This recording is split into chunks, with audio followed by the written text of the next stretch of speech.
My beloved child, before you take another step, before you allow any other voice to guide your mind, I want you to pause, not because I wish to hold you back, but because I want to restore your foundation.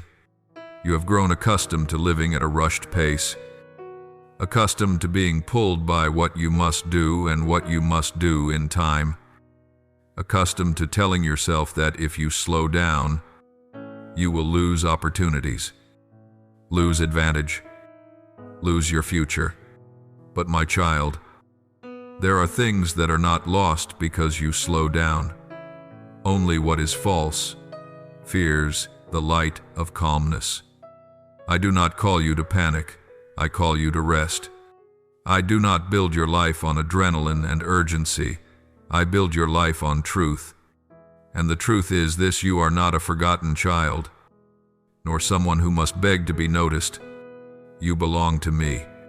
I see you. I love you with a love that does not demand performance. I want you to grasp this at the very beginning. The most precious thing I give you is not merely an outward change, but an inward order, an order that allows you to stand firm even when the winds shift. Do you remember the days when you tried so hard, yet your life still felt stuck? You passed through seasons where you did much but gained little, spoke much but were not understood, opened your heart only to be misread, hoped deeply only to be disappointed. Those experiences became small scratches that slowly formed a quiet belief within you. I have to hurry more. I have to be stronger. I have to control more. And that belief is what exhausted you. You clenched too many things tightly. Results, recognition, an image of yourself that you were afraid to lose. But my child, you were not created to live your whole life in a state of strain. You were created to walk upheld by me. I do not diminish your efforts. I honor every step you struggled to take. Yet I speak plainly to you: if you keep moving forward without returning to the center, you will only grow more depleted. That is why today I call you back, not to a place, but to a state of being, the state where you place your soul under my light instead of under the pressure of the world. My child, I know you have heard many quick promises, many sensational invitations, many voices trying to convince you that life is only one secret or one click away from transformation. But I do not teach you to live by illusion. I do not need to excite you in order for you to trust me. I do not need to frighten you in order for you to obey me.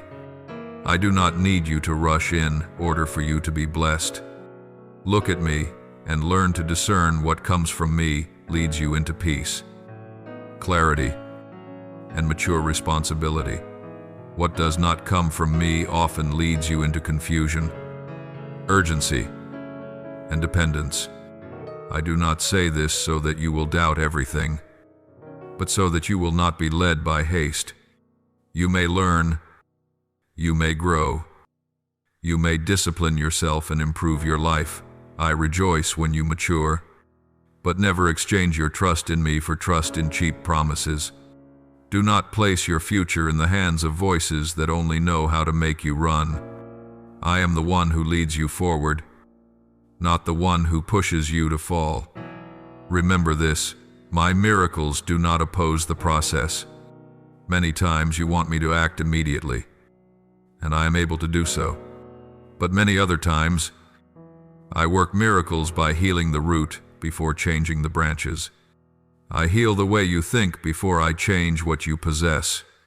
I realign your heart before I increase your portion.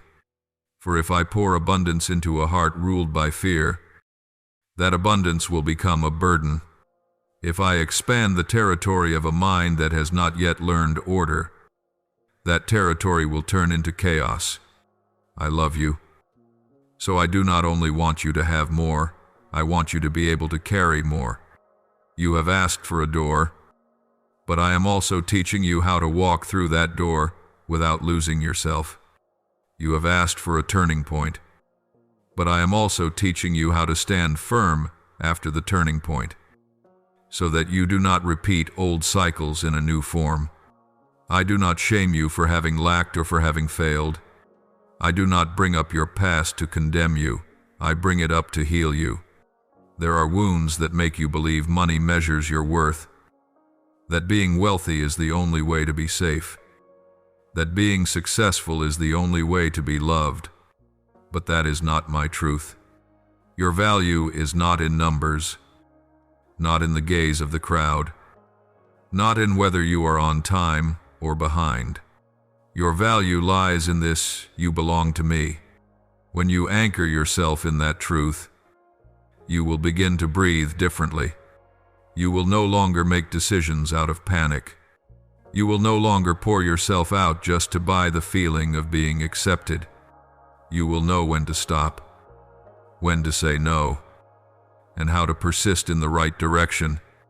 And this is what the world does not understand. A person who stands firm in their identity is not easily deceived, not easily led, not easily pushed into choices that distort the heart. I speak to you in order not to make you rigid, but to make you free. Order is when you see clearly what you have, what you lack, what needs to change, and what needs to be released. Order is when you stop being vague about your finances. Stop letting emotions dictate your spending. Stop living on wishful hope without a plan. I do not ask you to become perfect overnight. I ask you to be faithful in one small step today. A small step may be writing down what you owe instead of avoiding it. A small step may be telling me honestly, I am afraid. A small step may be ending a habit that is draining you. A small step may be beginning to learn a skill you have delayed for too long. Do not despise the small step. I often place the seed of a miracle in the smallest things. And when you sow in faithfulness, I do my part in hiddenness. I am not far away. I am not merely a story you once heard. I am the one stepping into your life right here on this ordinary day, in your breath, in your heartbeat, in the decisions you think no one notices. I see when you smile while feeling heavy inside. I see when you say I'm fine while your soul is weary. I see even the things you dare not say to anyone. And because I see, I do not push you to present yourself beautifully. I invite you to be real. You do not need to wear strength when you come into my presence. You only need to come. You only need to remain. You only need to let me touch the places you have grown used to hiding. And when I touch them, you will realize this peace is not the absence of problems. Peace is knowing that I am here, and because I am here, you do not have to carry everything alone. My child, there is one promise I want you to hold deep in your chest. I will never begin a work in your life and then abandon it. What I start, I will complete. When you find yourself standing before a door that has not yet opened, do not rush to conclude that it is rejection. Many times it is protection. Many times it is preparation. Many times it is the moment when I am arranging timing, arranging people, arranging capacity within you so that you may enter without being crushed by the weight of what you asked for. You once feared slowness, but I am teaching you that some delays are grace. For grace is not only found in what you receive, grace is also found in what you are spared from receiving too soon. Let me remind you, with an image, a farmer cannot command a seed to sprout overnight. But each day, the farmer can act wisely, tilling the soil, removing weeds, watering, and protecting. And then one day, what was hidden becomes visible. My child, your life is the same. There are parts I am working on in the dark, not to hide them from you, but to protect the process from noise. Do not use what you cannot yet see as evidence that I am not working. I am working. I am adjusting. I am aligning. I am making a way. You only need to walk with me, step by step, in truth, with a soft heart and gentle discipline. Micah 7:8 says that though you fall, you will rise. Though you dwell in darkness, the Lord will be your light. Hold that word as a lamp for the beginning of this journey. So now, I invite you to do something very simple. Slow your breathing. Place your hand over your chest if you wish, and speak to me with honest words. Lord, I am here. That is all. You do not need eloquence. You do not need to prove anything. You only need to be here. And when you are here, I will begin to realign your center. From that center, I will lead you into what comes next, not by the panic of the world, but by the steady rhythm of covenant. You will learn to receive blessings without fear, to grow without losing peace, to step into a new season without being pulled backward by the old one. And you will understand this sometimes. The greatest miracle is not that something comes quickly, but that you are rebuilt to live a life no longer ruled by the fear of lack.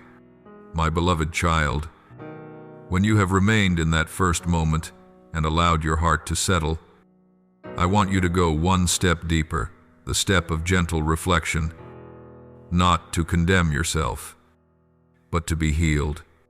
Many times you have thought your problem was a lack of opportunity, a lack of luck, or a lack of support. But deeper still, you have been carrying an invisible wound, the wound of hurry. Hurry is not merely moving fast. Hurry is a mindset that believes if you do not seize something immediately, you will lose everything. Hurry is a heartbeat that lives on the edge of panic, as if your life is always in its final moments. And my child, when you live in that rhythm for too long, you begin to confuse noise with guidance, stimulation with faith, pressure with a sign from heaven. I do not blame you, for I know you were taught this by experience and by a world that worships speed. But I have come to teach you another language, the language of peace. My peace does not make you slow. My peace makes you precise. Let me speak plainly about this. There are words that wear a spiritual disguise but are, in truth, pulling ropes. They knock on your fear of lack and promise that if you just perform a certain ritual, if you activate something with a comment, if you click now, don't delay, don't tell, everything will change. But my child, I do not rule you by tricks. I do not require superstitious acts for you to receive grace. I do not teach you to turn faith into a transaction. Faith is not a coupon. Faith is a relationship. When something forces you to hide, to panic, to believe without being allowed to ask, to rush because you fear being left behind, know this, it does not carry my fragrance. My spirit leads you into the light. Truth is not afraid of being tested, and my love does not place you under the whip of fear. I want you to mature to the point where you can discern my voice among thousands of others. I want you to learn how to recognize the scent of words. Words that come from me usually carry a humble rhythm. They do not need to shock, to display, or to exaggerate. They may be sharp like a sword, yet they still contain mercy. They may call you to change, but they will not paralyze you with shame. Words from me awaken, you awake to see clearly, awake to take responsibility, awake to walk in order. Words that do not come from me often intoxicate you, intoxicated with emotion, with cheap hope, with painted visions. And when the intoxication fades, you are left exhausted and empty. I do not want you drinking what makes you drunk. I want you to drink living water, water that makes you steady, clear, and upright. Listen to me, I am not against you learning about the mind, discipline, and habits. I created your brain, I understand how it works. I delight when you train yourself to stop destructive thoughts, to regulate your breathing, to master your reactions, to break cycles of self-sabotage. But do not place those tools on the throne. Tools do not save you. Only I save you. Techniques may help you manage, but they cannot replace transformation of the heart. If you use a simple practice to remember that I am near, to return to my presence, to stop reacting harshly and choose a gentle response, that is wisdom. But if someone uses such practices to promise that you will attract money like a magnet overnight, then pulls you into shadowy paths and persuades you to trust what lacks light, remember this: I do not need darkness to bless you. I do not need secrecy to provide for you. I do not need you to lose integrity to receive good things. My true blessing does not make you bow your head in shame. It lifts your head in purity. I am establishing in you a new spine, the spine of steadiness. For you will enter seasons where opportunities come faster than you expect, where invitations multiply beyond what you see now. Without this spine, you will be swept away.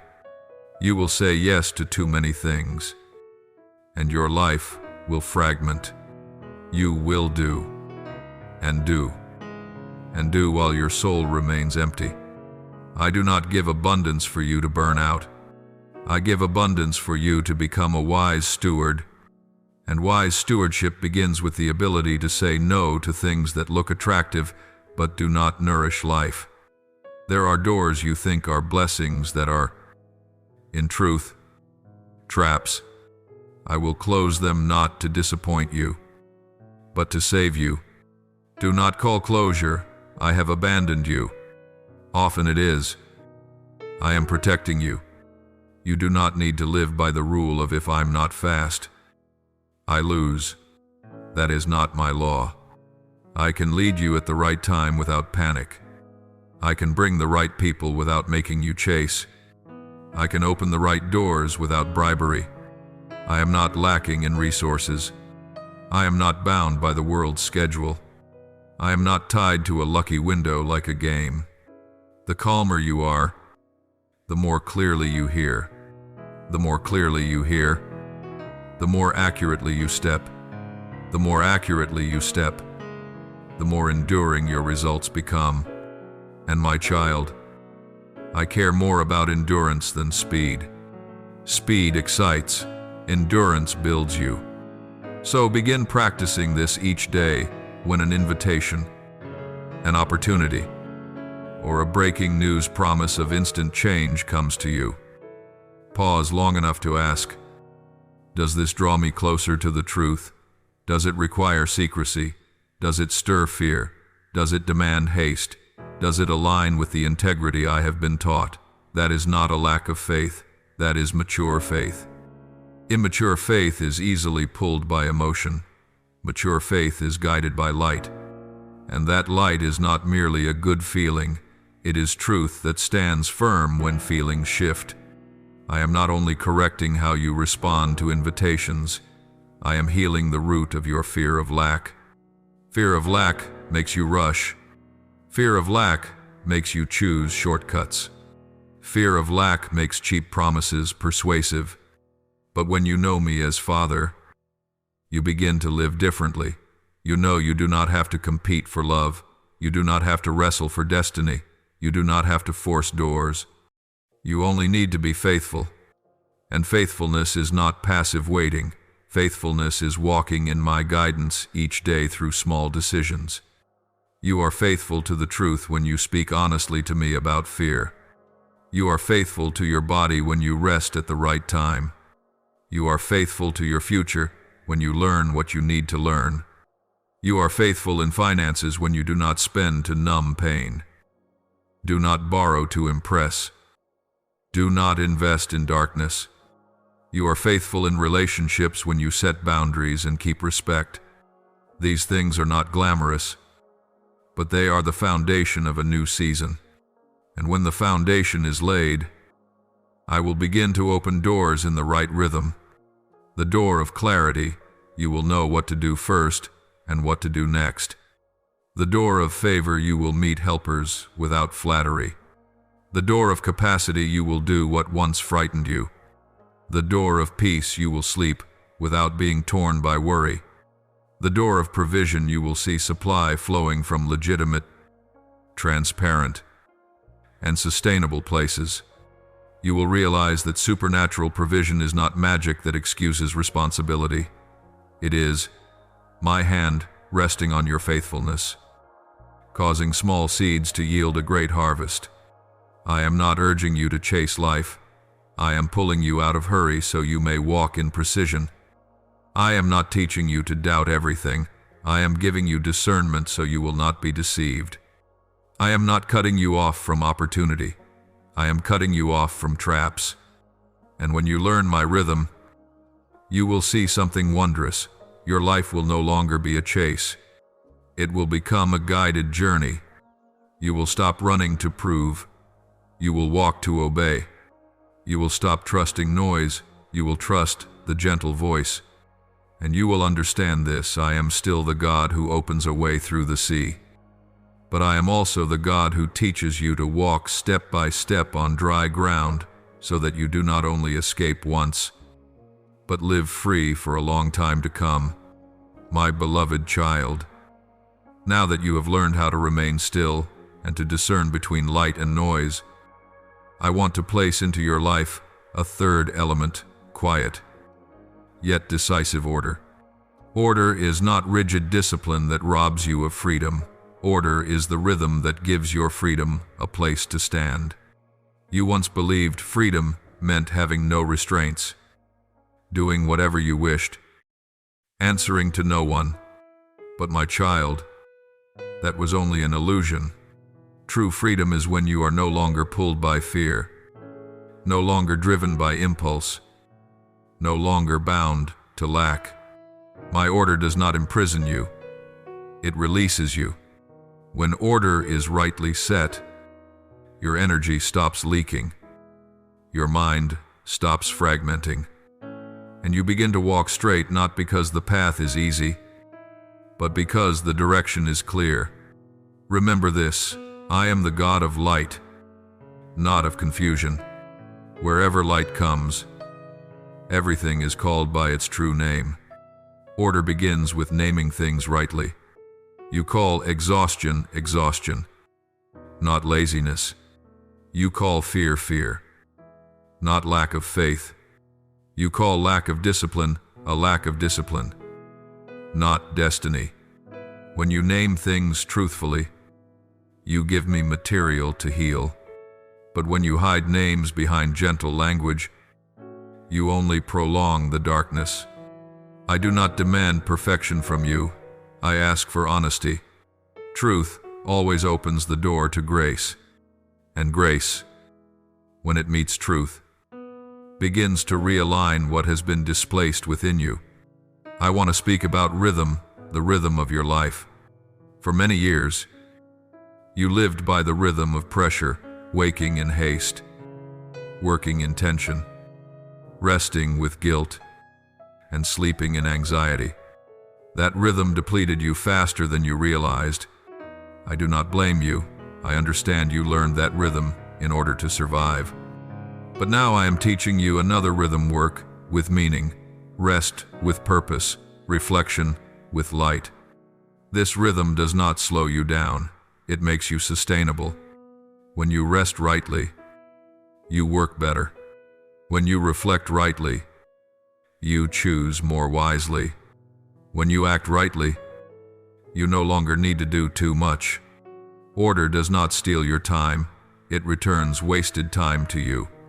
My child, order also touches the way you make decisions. You have grown used to deciding when emotions are high or low. When excited, you say yes too quickly. When afraid, you say no too fast. I teach you another way. Decide in the light, not in the wave. Light comes when you pause long enough for your conscience to be illuminated. Light comes when you ask, Does this align with the values I am building? Is it sustainable? Does it require secrecy? These questions do not kill opportunity. They save you from decisions that cost you deeply later.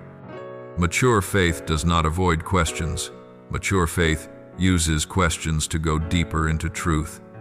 I also place order into the way you handle money, not to control you, but to protect you. Money itself is not evil. Disorder around money is what exhausts you. Order here begins very simply. You look directly at your financial flow. You know what you have, what you owe, what you need, and where you are wasting. I do not condemn you for past choices. I simply call you to renew your stewardship. When you write things down, fear loosens its grip. When you plan, panic subsides. When you prioritize, you are no longer pulled in every direction. Financial order is not a lack of faith. It is faith placed on the ground so it can walk. One who is faithful in little will be entrusted with much, not because I am stingy, but because I am wise. Order also involves boundaries. Much of your exhaustion does not come from work, but from giving too many people access to your energy. You say yes when you should say, "Let me consider." You respond immediately when you should pause. You carry emotions that were never yours to bear. I do not call you to be selfish. I call you to live with boundaries. Boundaries do not make you less loving. They keep love from becoming distorted. When you set boundaries, you teach others how to respect you.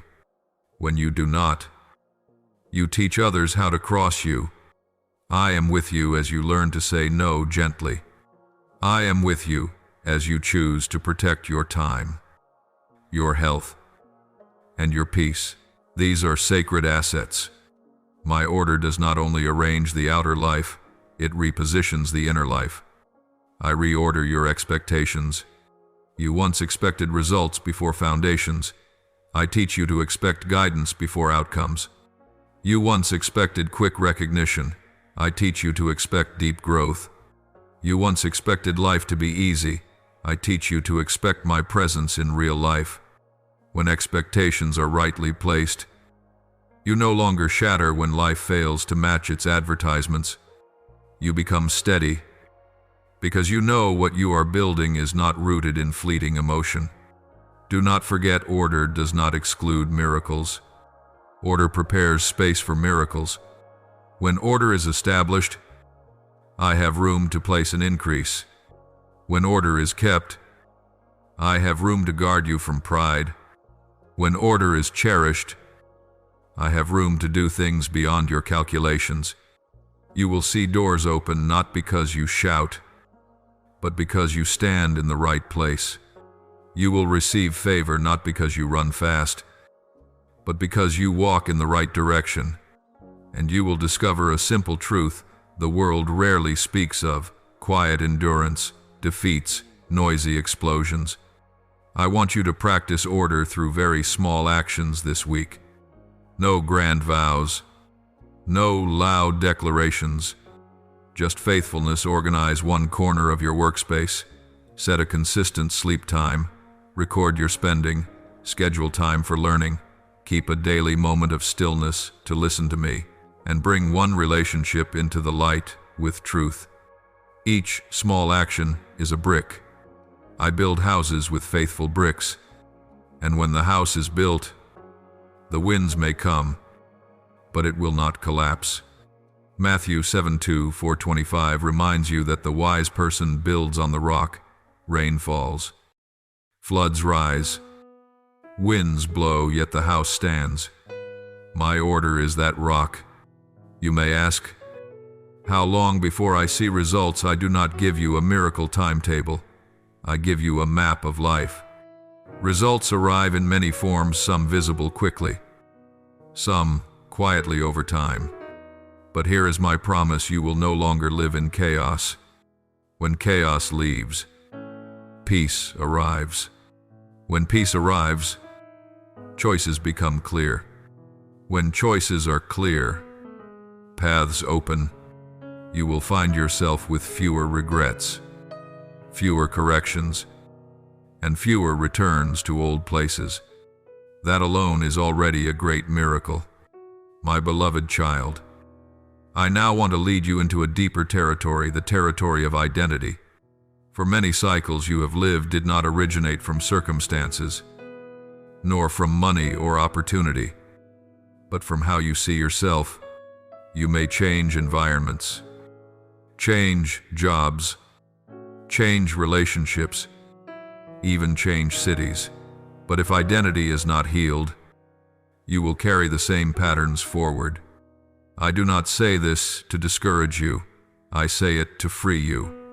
For when identity is rightly restored, many other things naturally fall into order.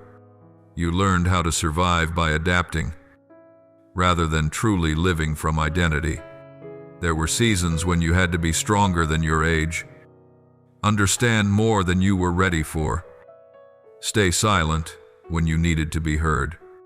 You learned to read the atmosphere, anticipate people's moods, and adjust yourself to stay safe.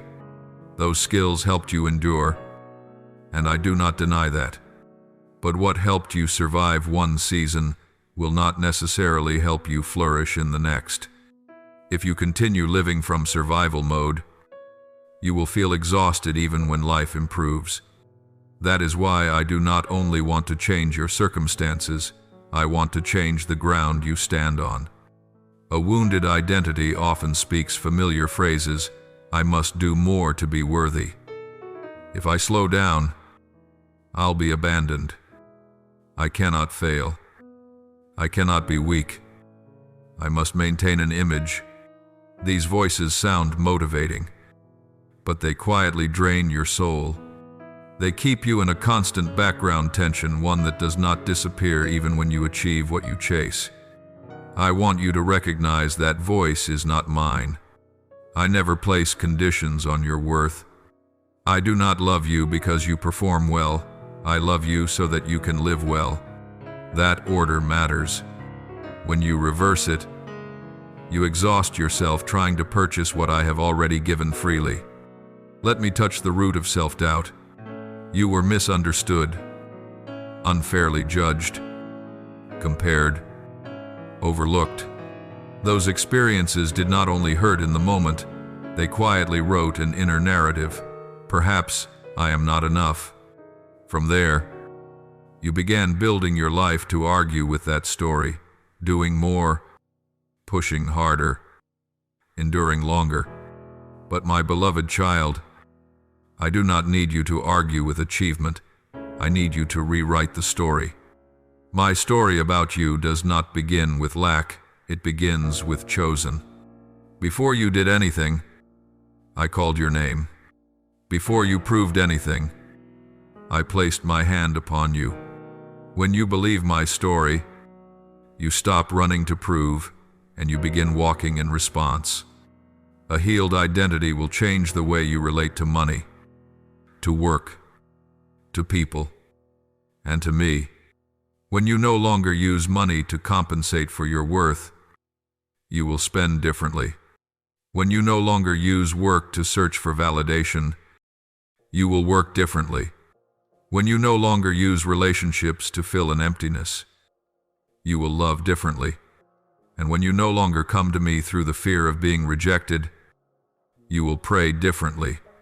I want you to come to me not as a trembling beggar, but as a trusting child. For a child may not understand every mechanism, but the child knows their father is good.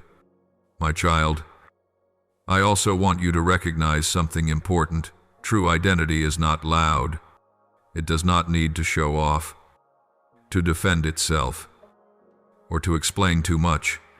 A person who is steady in identity is not shaken by praise and does not collapse under criticism, not because they are numb, but because they have roots. I am helping you sink your roots deeper. And when your roots are deep, you will not have to strain to stand upright. You will stand upright naturally. This is what surprises others. They see you calm in the midst of upheaval, steady in the midst of change, and clear-minded in the midst of noise. It is not because you are stronger than others, it is because you are standing in the right place. There are cycles you have called bad luck, but in truth they are lessons left unfinished. You step into familiar relationships, familiar situations, familiar pressures not because I want you to suffer, but because an unhealed identity will instinctively seek old contexts in order to replay an old story.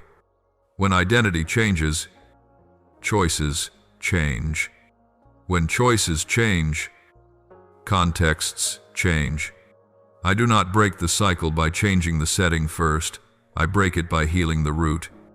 And that root is the way you see yourself through my eyes.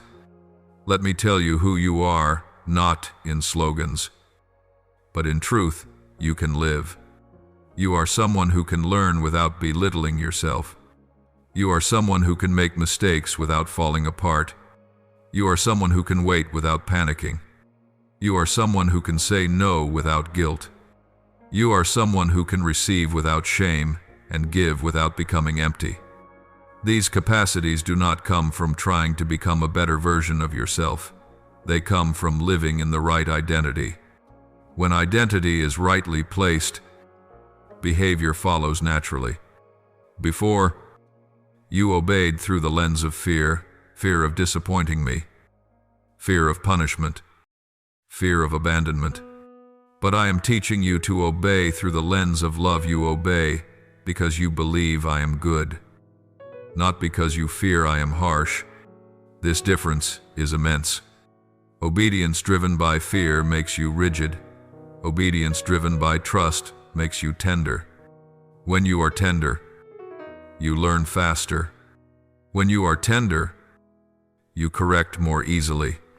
When you are tender, I can lead you more readily. I am not searching for perfect people.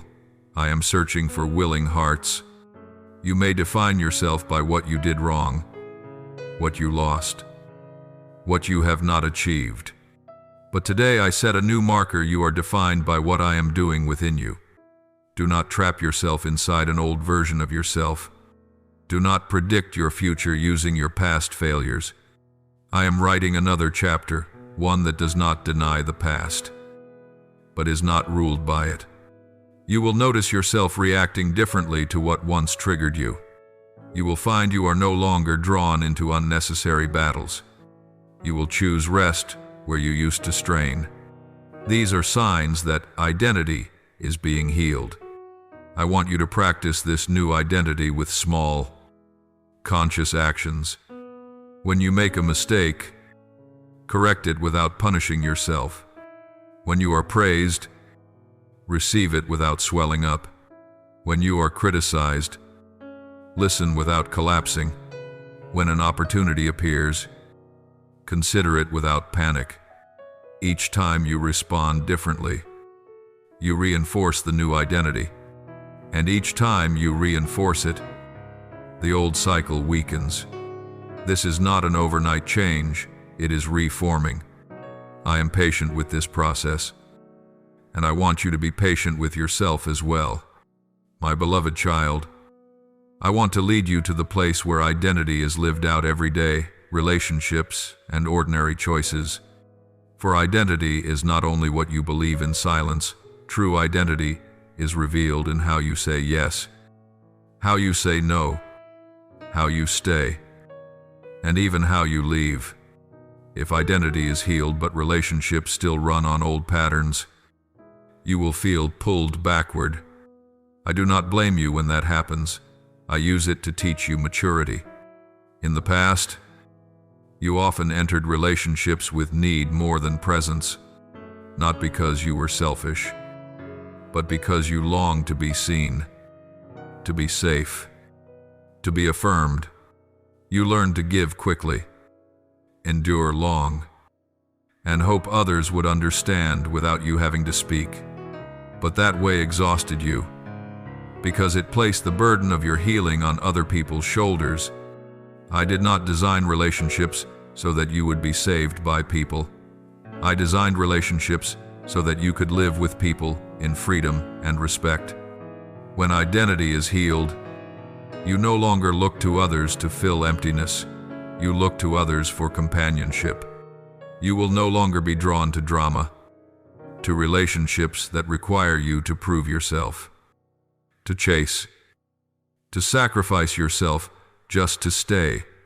You will find your heart more at rest around people who respect your pace, honor your boundaries, and do not require you to perform. You will recognize an important sign where you can be yourself without shrinking.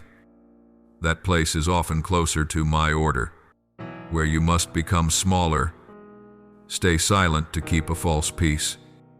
That place needs to be re-examined, not to condemn, but to reposition. Understand this, not every relationship is meant to be carried into your new season.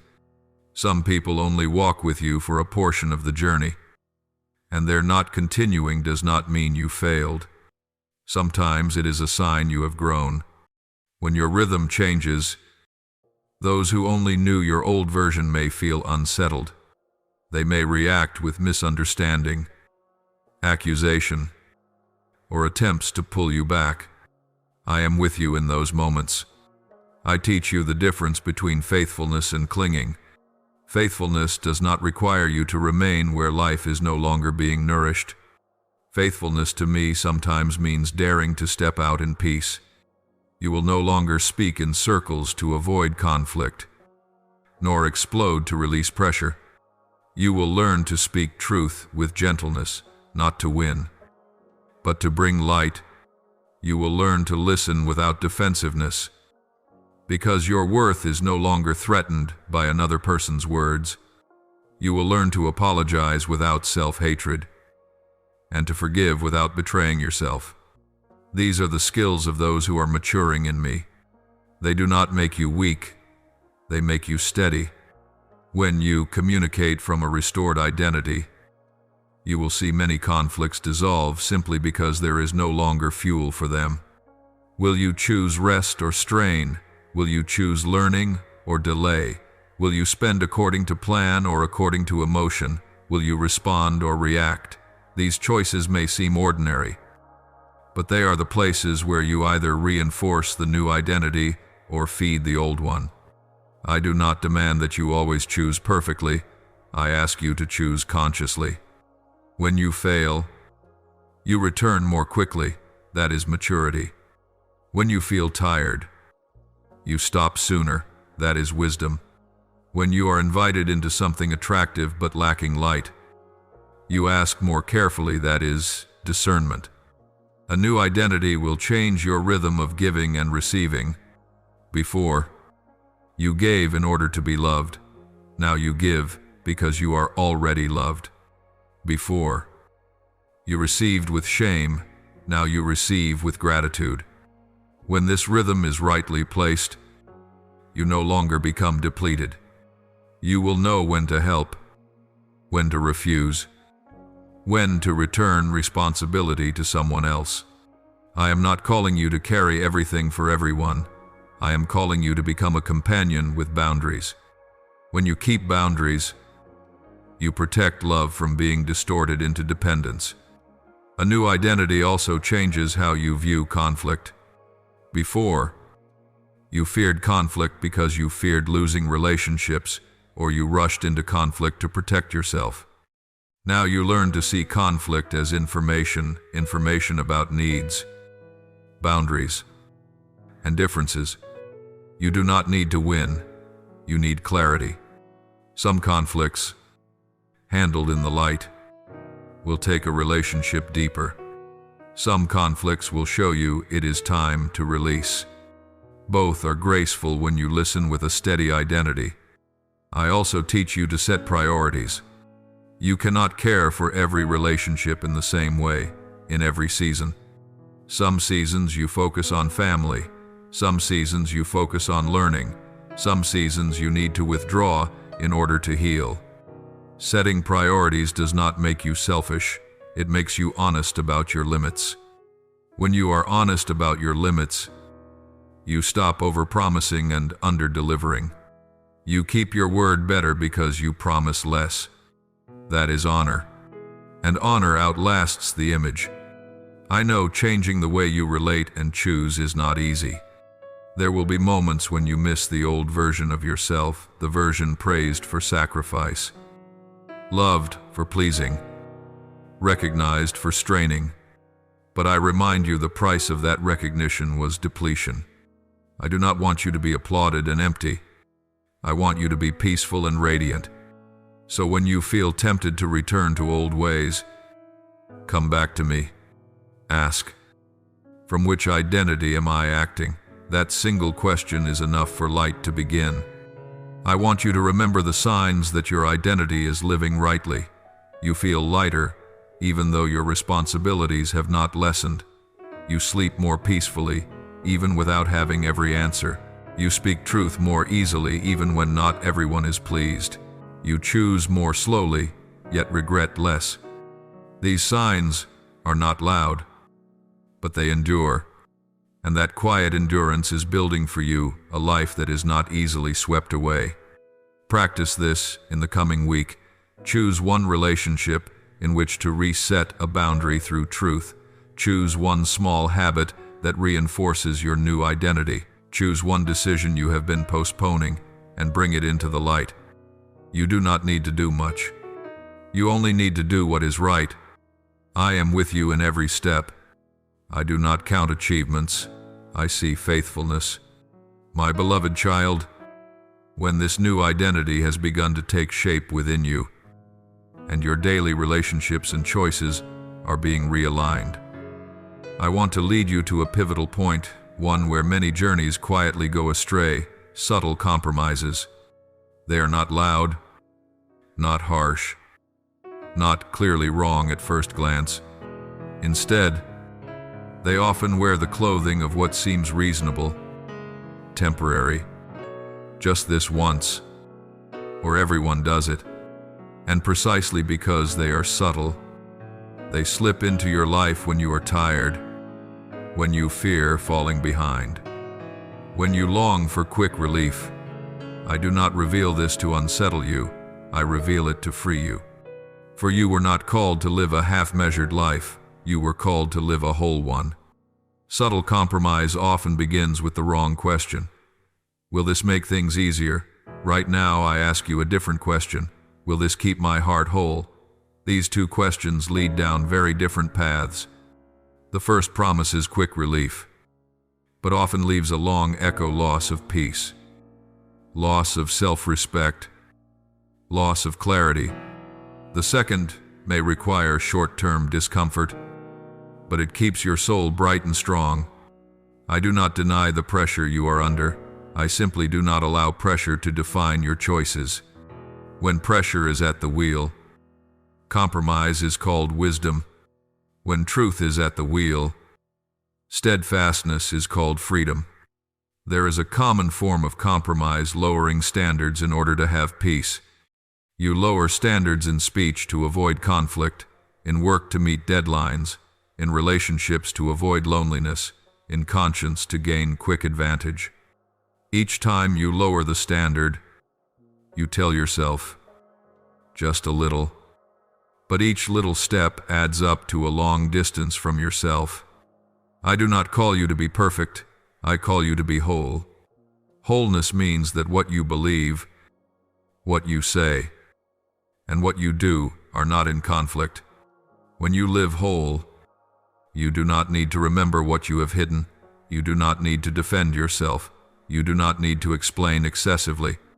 Peace returns like breath. I also want you to recognize another compromise, trading time for a false sense of safety. You fill your days with busyness to avoid facing fear. You scroll quickly to avoid hearing your own heart.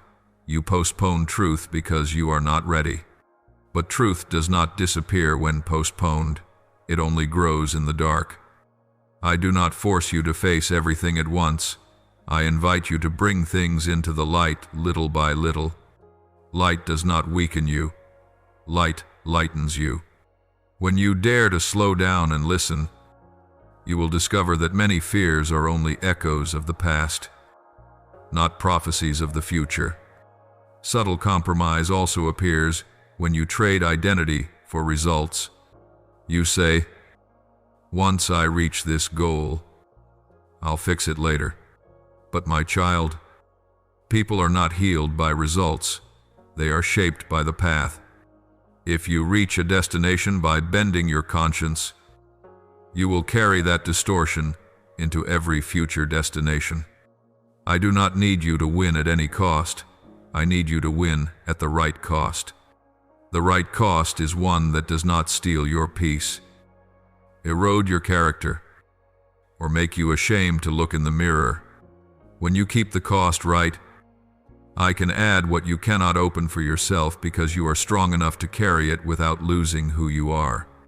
My child, let me speak about false scarcity, another subtle trap.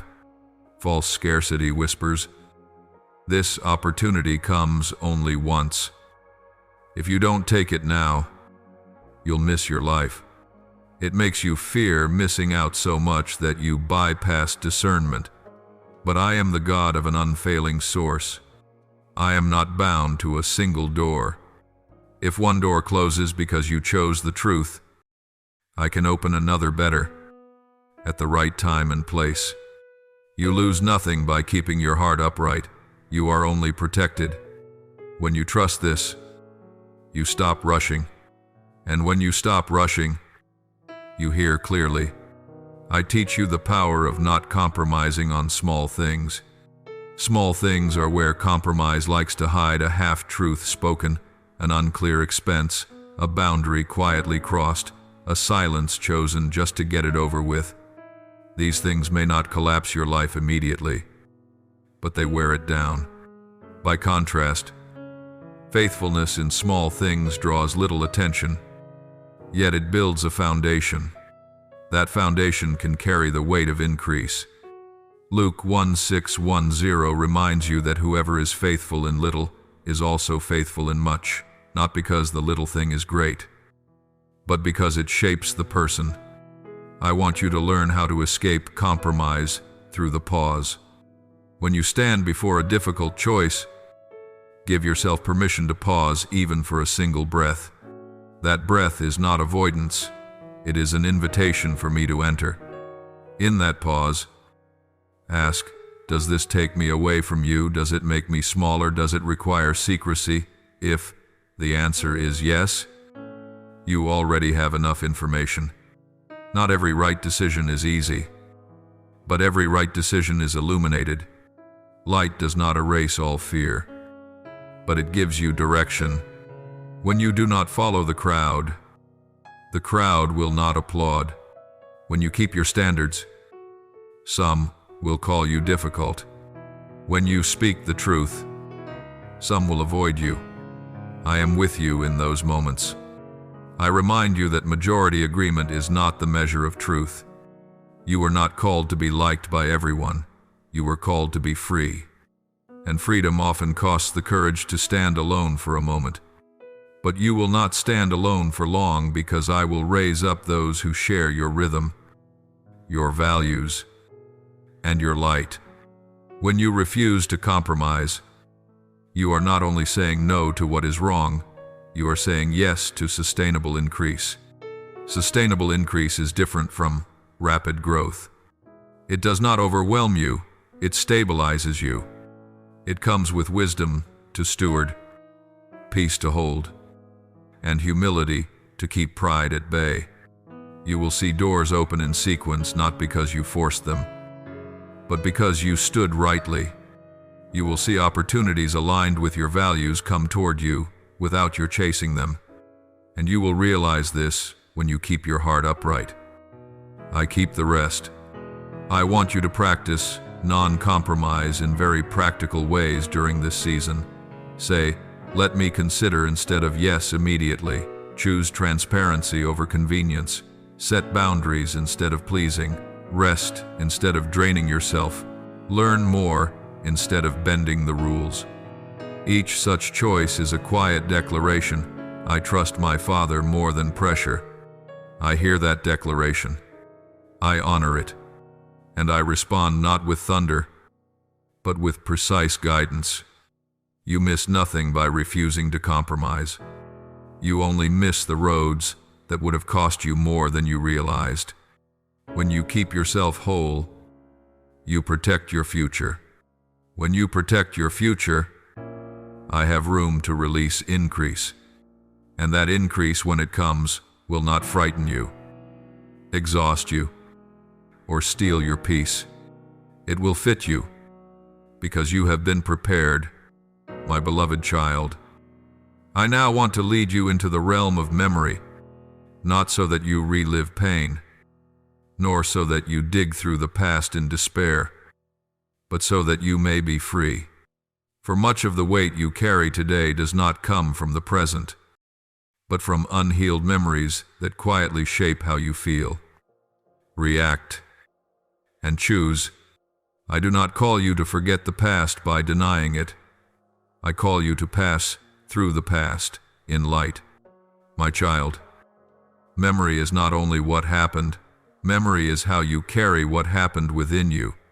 Two people can experience the same event, yet carry two very different stories. One carries a lesson, the other carries a sentence. I want you to release the sentence and keep the lesson. For a sentence binds, a lesson frees. When memory is unhealed, it becomes a tinted lens through which you see the present.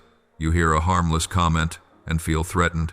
You face a small delay and feel abandoned. You stand before a new opportunity and react with an old fear. I do not blame you for this. I understand the soul's instinct to protect itself. But today, I am teaching you another way. Let me speak to you about shadow casting. Shadow casting is when an old experience dims the light of the present moment. It does not require you to remember every detail. It works through sensation, a scent that awakens memory, a tone of voice that awakens fear, a setting that awakens pain. And when the shadow appears, you tend to react as if the past is happening again. I do not blame you for reacting quickly. I only want you to learn to recognize it. Recognition is not for self-accusation. Recognition is so you can say, "This is memory speaking, not the present." That single distinction is enough to weaken the shadow's power. There were times you were not protected when you needed to be. Times you had to take care of yourself when you were still small. Times you learned the world could not be trusted. Those lessons helped you survive, but they were never meant to lead you for the rest of your life. As you grow, I invite you to relocate your source of safety, not in control, not in airtight plans, not in predicting every risk, but in my presence. I do not promise you will never face hardship. I promise you will not face it alone. When the source of safety changes, your reactions change. You become less tense about the unknown, less panicked when things do not go as you expected. You begin to trust that even when you cannot see the path, I am there. I also want to touch the memories connected to worth. Perhaps you were looked down on, pushed to the margins, compared, made to believe you were not enough. Those memories do more than hurt. They teach you to shrink yourself before others do. And then you carry that habit into the present. You hesitate to receive, to hope, to set boundaries. I am not calling you to arrogance. I am calling you to stand rightly. Your worth was not manufactured by your past. Your worth was placed by me. When you allow me to heal the memories of worth, you will realize you do not need permission to take up space. You do not need to overperform to be loved. And you do not need to make yourself smaller in order to remain. Healing memory does not mean erasing images. It means changing meaning. What happened does not change, but the meaning you carry can change. I do not rewrite history. I rewrite the story. Where you once saw I was abandoned, I place the truth I survived and was preserved. Where you once saw I failed, I bring light I learned and grew. Where you once saw I was not chosen, I declare you were kept for this time. When meaning changes, emotion changes. When emotion changes, reaction changes. And when your reaction changes, you step into the present with lighter feet. I want you to learn how to dialogue with memory, not to argue, but to restore order. When a painful memory rises, you can say, I see you. I understand why you are here, but you no longer lead the way. Then invite me into that memory. You do not need to replay details. You only need to let my light touch the feeling. Light does not force memory into silence. Light surrounds memory so it no longer rules. And each time you do this, you train your soul to follow the present, not the shadow. Some fear that if they soften, they will collapse. But my beloved child, you do not collapse because you soften. You collapse because you stayed hard for too long. When you allow yourself to feel within the safety of my presence, you do not lose control. You regain the right kind of control. Memory no longer controls you from behind the scenes. You place memory where it belongs, a part of the journey, not the steering wheel. I also heal collective memory, the stories you carry from family, lineage, and environment.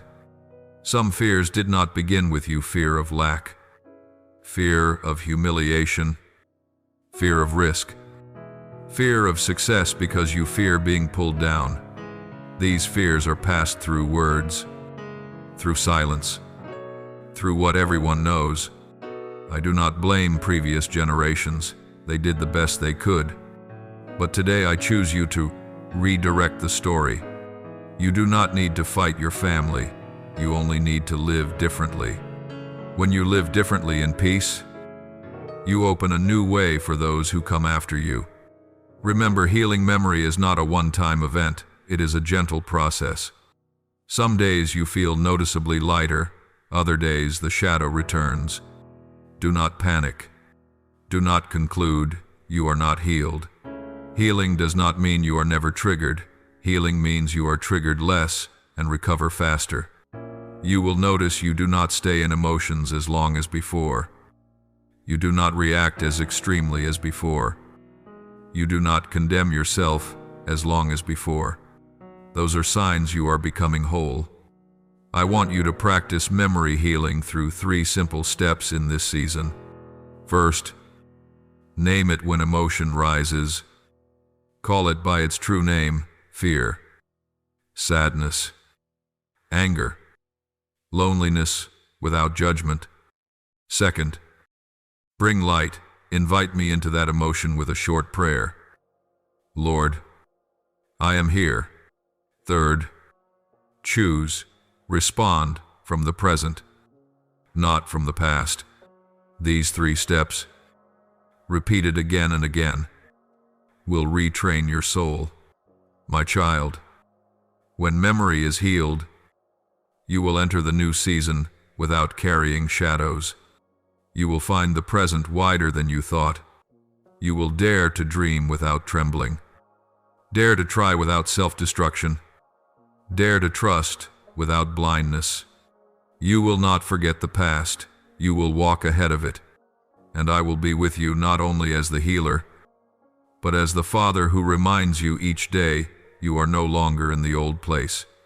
My beloved child, now that you have learned to recognize the shadows of memory and no longer allow the past to steer the present, I want to lead you to one more crucial step, the step of true forgiveness.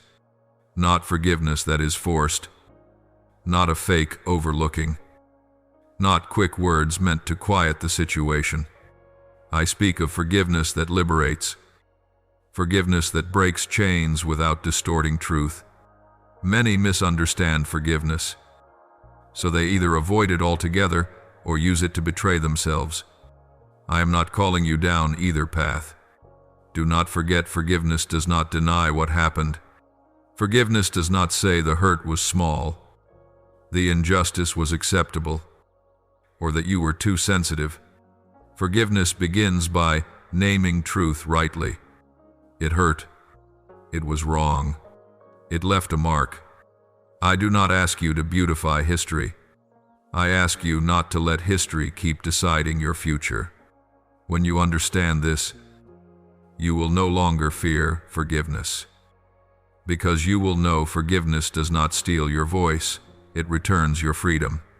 Sometimes you do not want to forgive not because you are bitter, but because you fear that if you forgive, justice will disappear. But my child, justice is not held in the hands of resentment. Resentment only keeps you bound to the one who hurt you. I do not call you to be the judge. I call you to release judgment to me. When you hold resentment, you think you are holding power, but in truth, you are being tied to old memories.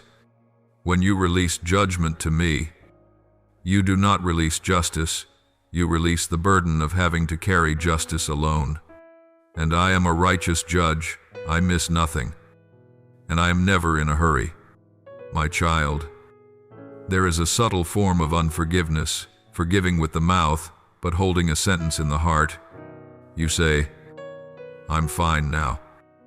Yet each time the memory returns, the tightness still grips your chest. I do not blame you for that. I understand the body and the soul remember longer than words. That is why I do not force you to speak forgiveness before the heart is ready. I invite you to begin with honesty. I am not ready. Honesty does not make you bad. Honesty opens the door for grace. And from that door, I will lead you step by step without skipping into the place where you can let go without breaking. Forgiveness is not the same as reconciliation. Some relationships are not safe to restore. Forgiveness cuts the chains within your heart. Reconciliation requires change on both sides.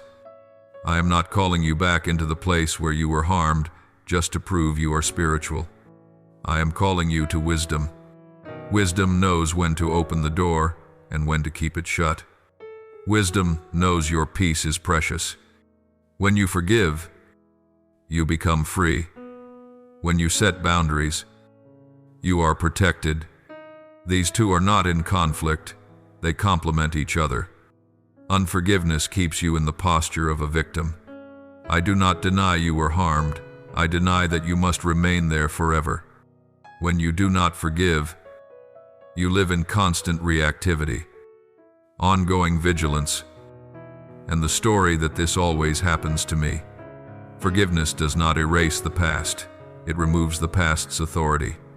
You stop living to react, you begin living to choose, and that is when you step out of the role of victim and into the role of the free. My beloved child, some wounds come from those who were very close, those who should have protected you. These wounds are harder to forgive because they shake the foundation of trust itself.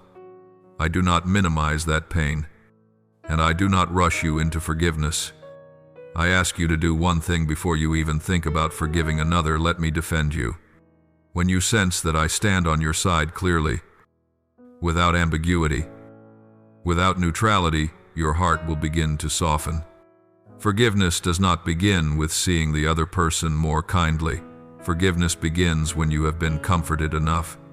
Forgiveness is a process, not a moment.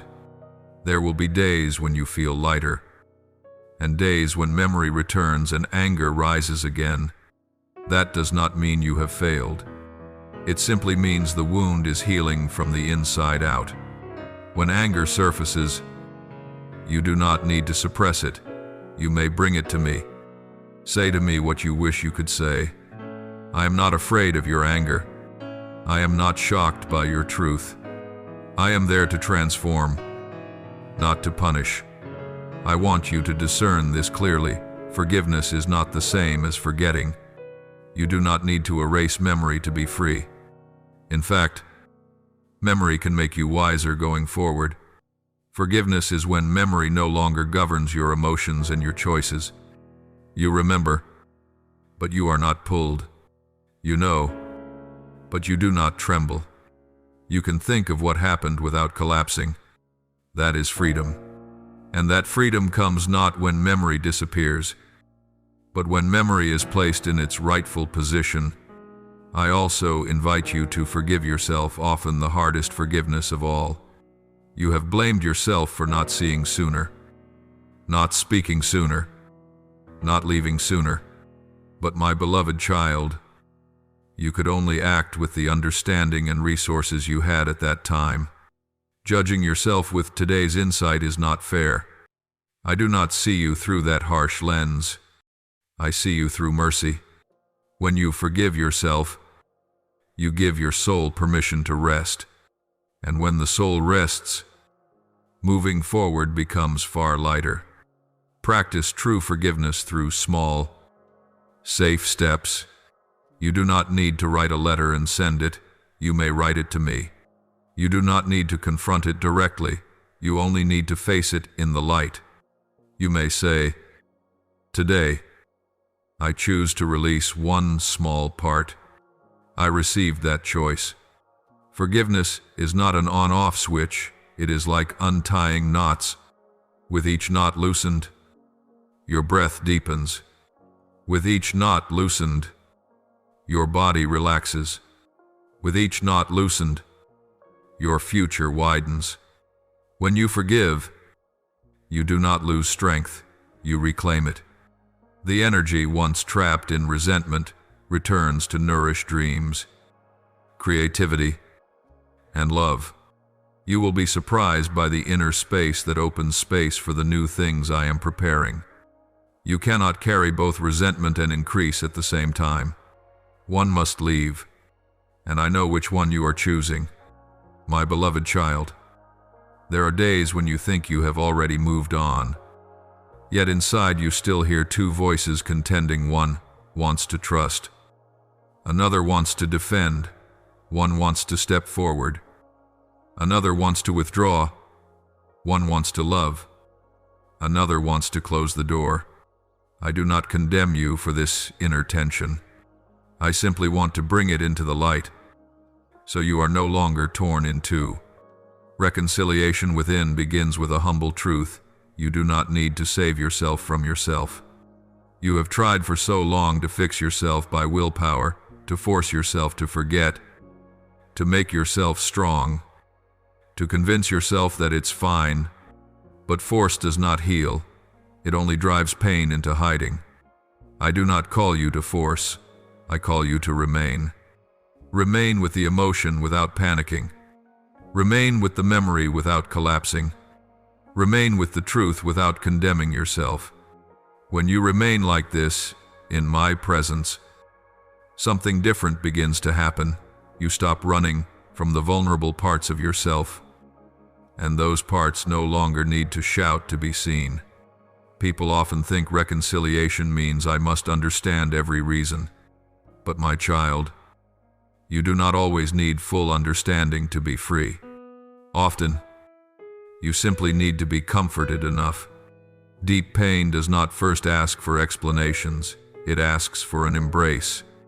You have tried to find that embrace in others' approval, in busyness, in tightly packed plans. But today I say to you, come to me. I do not come to lecture you while you are hurting. I come to be with you in the pain, and from there, to lift you up.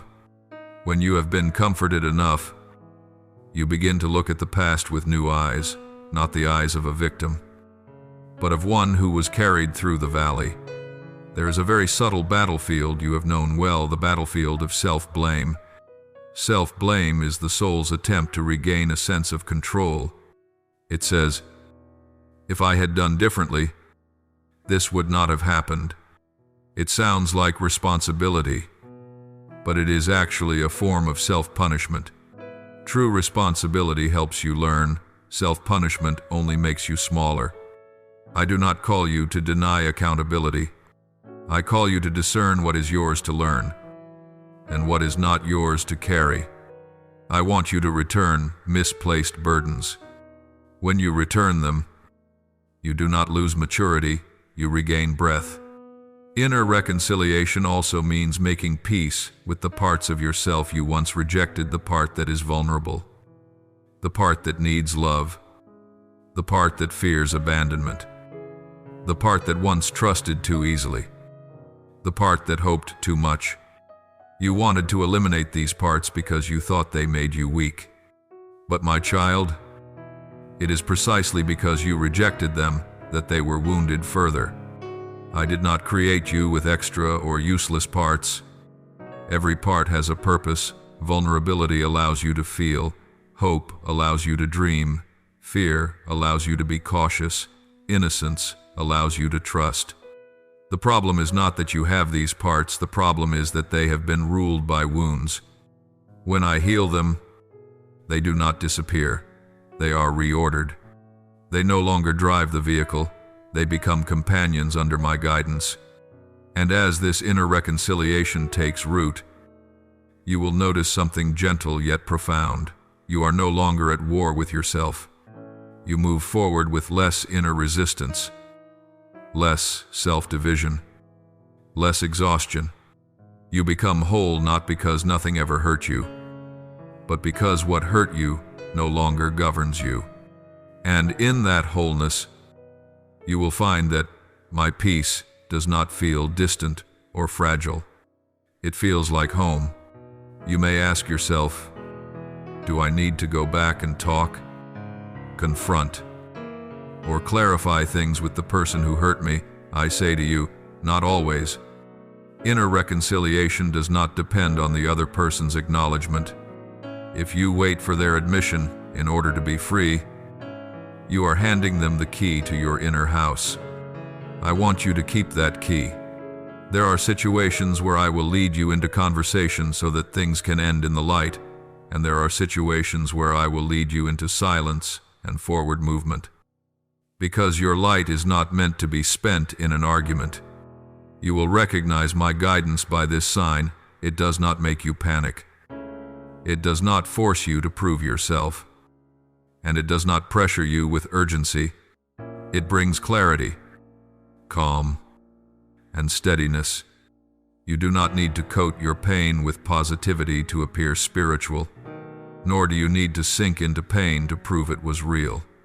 You can face reality honestly and still trust that I am at work. You can hurt and still hope. You can lack answers and still stand firm. That is mature faith. Faith does not deny truth. Faith holds on to me within the truth. You no longer need to retell the old story again and again in search of justice.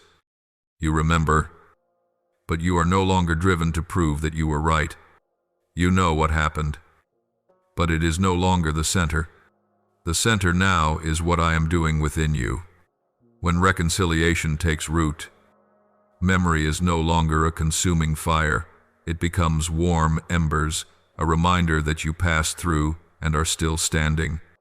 You may be surprised to hear yourself speak of the past with a calmer tone, not because you have become numb, but because you have been healed. I also want you to make peace with one thing, the seasons that feel lost. Perhaps you grieve time, missed opportunities, youth, or years spent merely enduring. My child, I do not count those years as wasted. I was there. I used them to shape you, to teach you, to protect you from things you could not yet see. And I do not only refine, I redeem. When you walk rightly from this point on, I can turn what seemed lost into a foundation for what is new. I do not promise restoration by rewinding time. I promise restoration by making your future so rich that the past no longer has power to embitter you. Inner reconciliation is not a permanent feeling of calm with no moments of sway. Reconciliation is when, each time you sway, you return more quickly. Before, you were swept away for days. Now, you notice sooner. Before, you shut down completely. Now, you know how to open a small space for me to enter. Before, you blamed yourself. Now, you show yourself compassion. That is a quiet miracle, the miracle of someone being healed. Practice reconciliation through a very simple, light-filled gesture whenever a memory or emotion pulls you backward. Place your hand on your chest and gently say, I am safe with God. I am no longer in the old place. I am being led. You do not need many words, only that consent. Consent opens the door to peace, and over time, peace will cause the inner conflicts to quiet down. My beloved child, I now want to lead you into a very different territory of the journey, the territory of reorientation. Healing is not the destination. Healing is the turning point. If you stop at not hurting anymore, you will miss what I am truly preparing, a new direction formed by awareness, no longer by old reflexes. I do not only want you lighter, I want you walking in the right direction. There are people who are healed, yet still live by momentum. They no longer cry over the past, but they still decide as though the past is in control. I do not condemn them. I understand the power of habit. But today, I want you to recognize this healing without reorientation leads to a subtle kind of drifting. Subtle drifting is quiet. It happens when you continue to invest time, energy, and emotion into things that no longer align with your renewed identity. You are no longer in pain, but you are no longer fully alive either. I did not create you to live muted. Reorientation begins by re-examining what you are pursuing. Not every goal you once set was wrong, but not every goal is still right for this season. Some dreams were born from lack, from fear, from the need to prove yourself. When wounds heal, those dreams must be brought back before me. I do not scold you for having dreamed that way. I simply ask, does this dream still nourish life within you? If the answer is no, you do not need to bury it in regret. You only need to release it. Reorientation is not about abandoning everything and starting over. Reorientation is about resetting the center. Before, your center may have been acceptance, safety, recognition, or comparison. Now, I invite you to make your union with me the center. When I am the center, everything else finds its rightful place. Work is no longer where you seek identity. Relationships are no longer where you seek worth. Achievement is no longer where you seek peace. They become expressions of an identity that has already been secured. And when the center changes, direction shifts naturally. During reorientation, you may experience temporary disorientation. Do not panic. Short-term confusion is often a sign that you have stepped off the old map but have not yet completed the new one. I will never abandon you in that space. I use it to quiet the old voices. When things slow down, you begin to hear more clearly what you truly desire. What I am gently whispering, what no longer needs to be carried forward. The in-between space is not punishment, it is the waiting room of guidance. Before, you may have been measured by speed, by numbers, by recognition, but those measures easily push you into haste and subtle trade-offs. I now invite you to measure by alignment. Does this align with your renewed identity? Does it align with a healthy rhythm of living? Does it align with the relationships you want to build for the long term? When you measure by alignment, you may move more slowly, but you will move more surely. And what is sure can travel farther. You do not need to explain yourself too much. When you change direction, there will be people who do not understand. They were accustomed to the old version of you, the one who was always available, always accommodating, always running. When you begin to say no, begin to choose more carefully, begin to prioritize, they may say, you have changed. You do not need to argue. Your life will speak for itself. I do not need everyone to understand you. I need you to be rightly positioned. And when you are rightly positioned, the right people will recognize it. You cannot walk in a new direction with an old rhythm. The old rhythm may have been overworking, overthinking, reacting too quickly. The new rhythm invites you to learn how to move slowly without getting lost, to rest without guilt, to focus without tension. The new rhythm does not make you less effective, it makes you endure.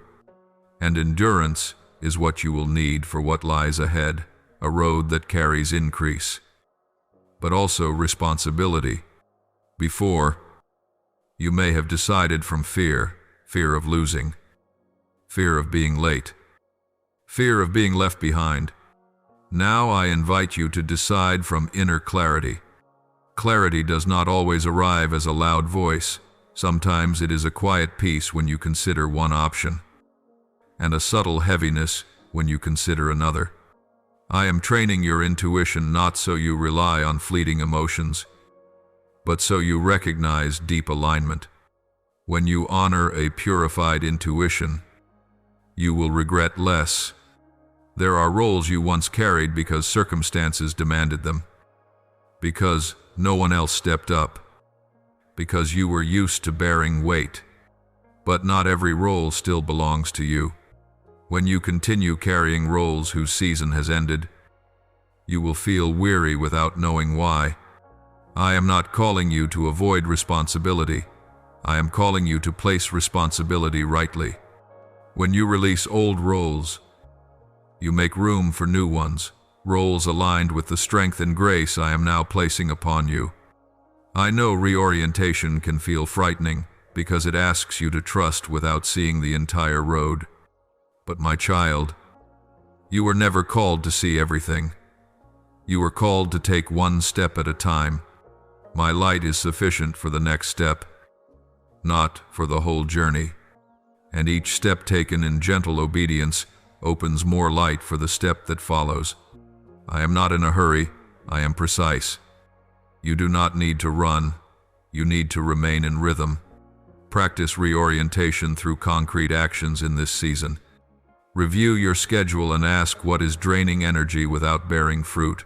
Look again at your commitments and ask which ones come from fear and which ones come from life.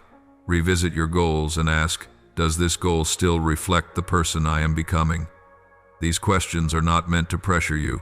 They are meant to free you from invisible restraints. Remember, this reorientation does not mean you were wrong before. It means you have grown. You do not need to apologize for maturing. You do not need permission to step into a new season. I am the one who has led you from the beginning, and I rejoice to see you willing to realign your direction so you do not drift from what I am opening before you. My beloved child, there is a test that comes with a new season.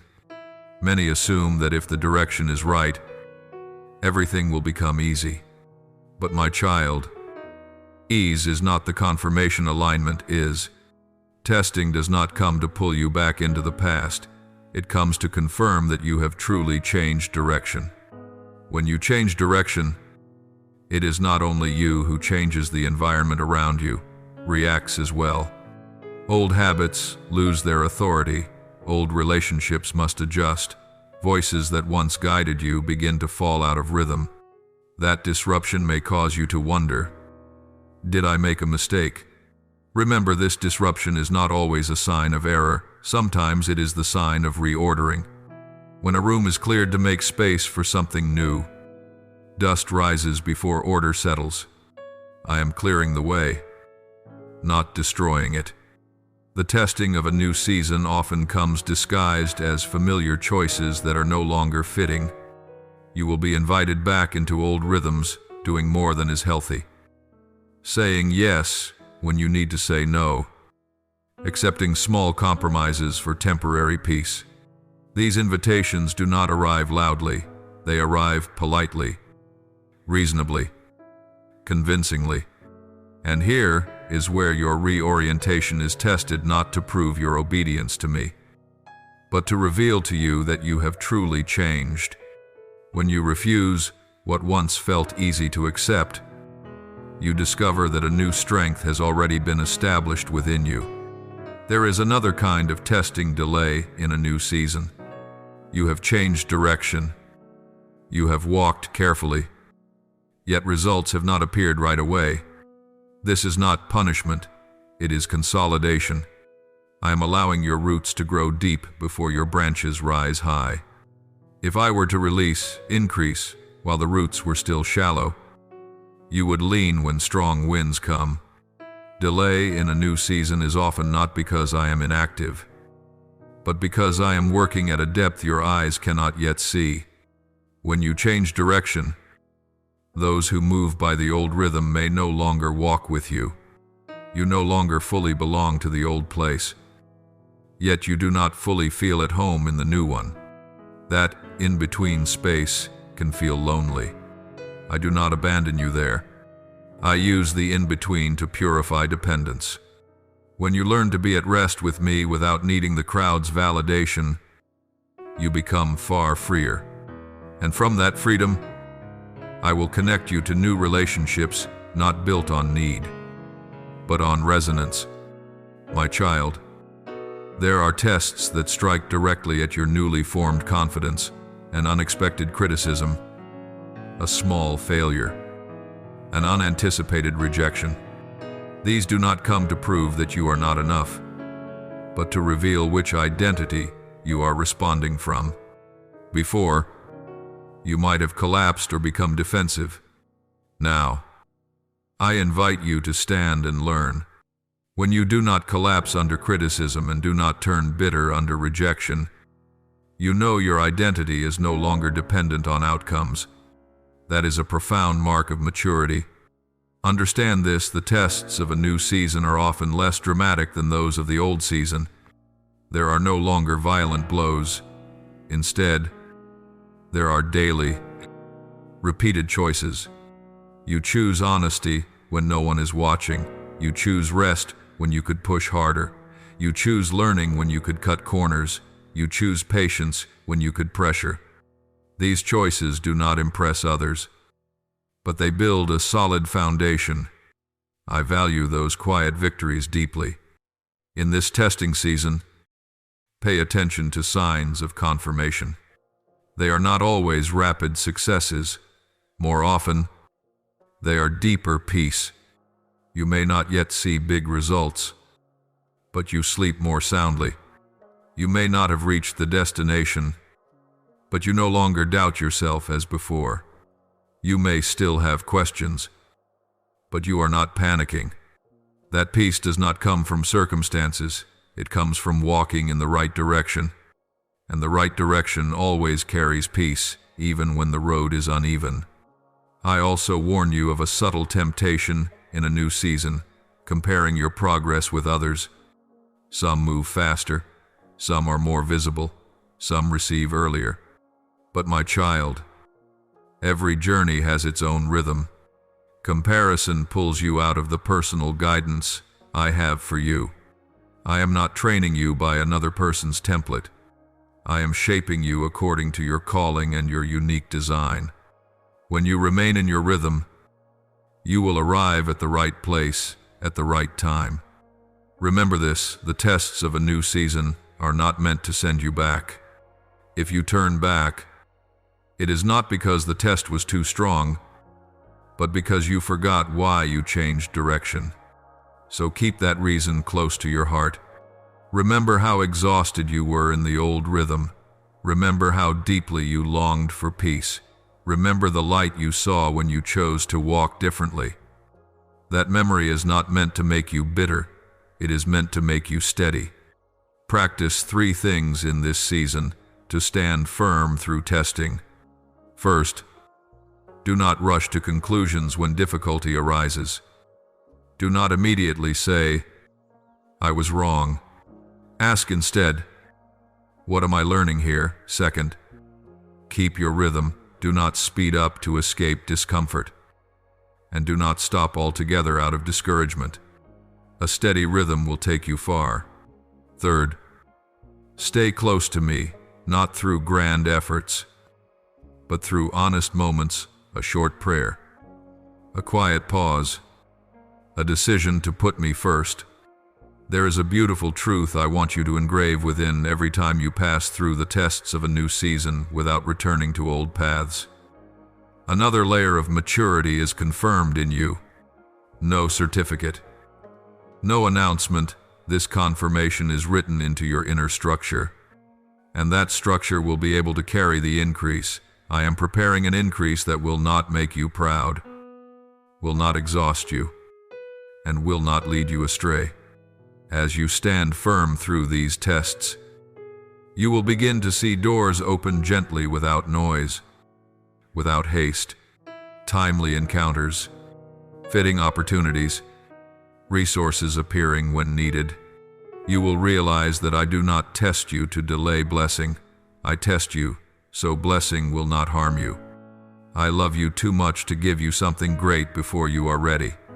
My beloved child, after you have understood reorientation and the tests of a new season, I want to place within you a foundation essential for the long road ahead: inner stability. For increase without stability becomes a burden. Open doors without foundation become gusts that knock you down. Rapid change without order brings confusion. I do not only want you to enter a new season, I want you to stand firm in it. And standing firm does not come from controlling everything. It comes from having an inner anchor, and that anchor is me. Inner stability does not mean you never waver. Stability means you waver without breaking. You are triggered but return quickly.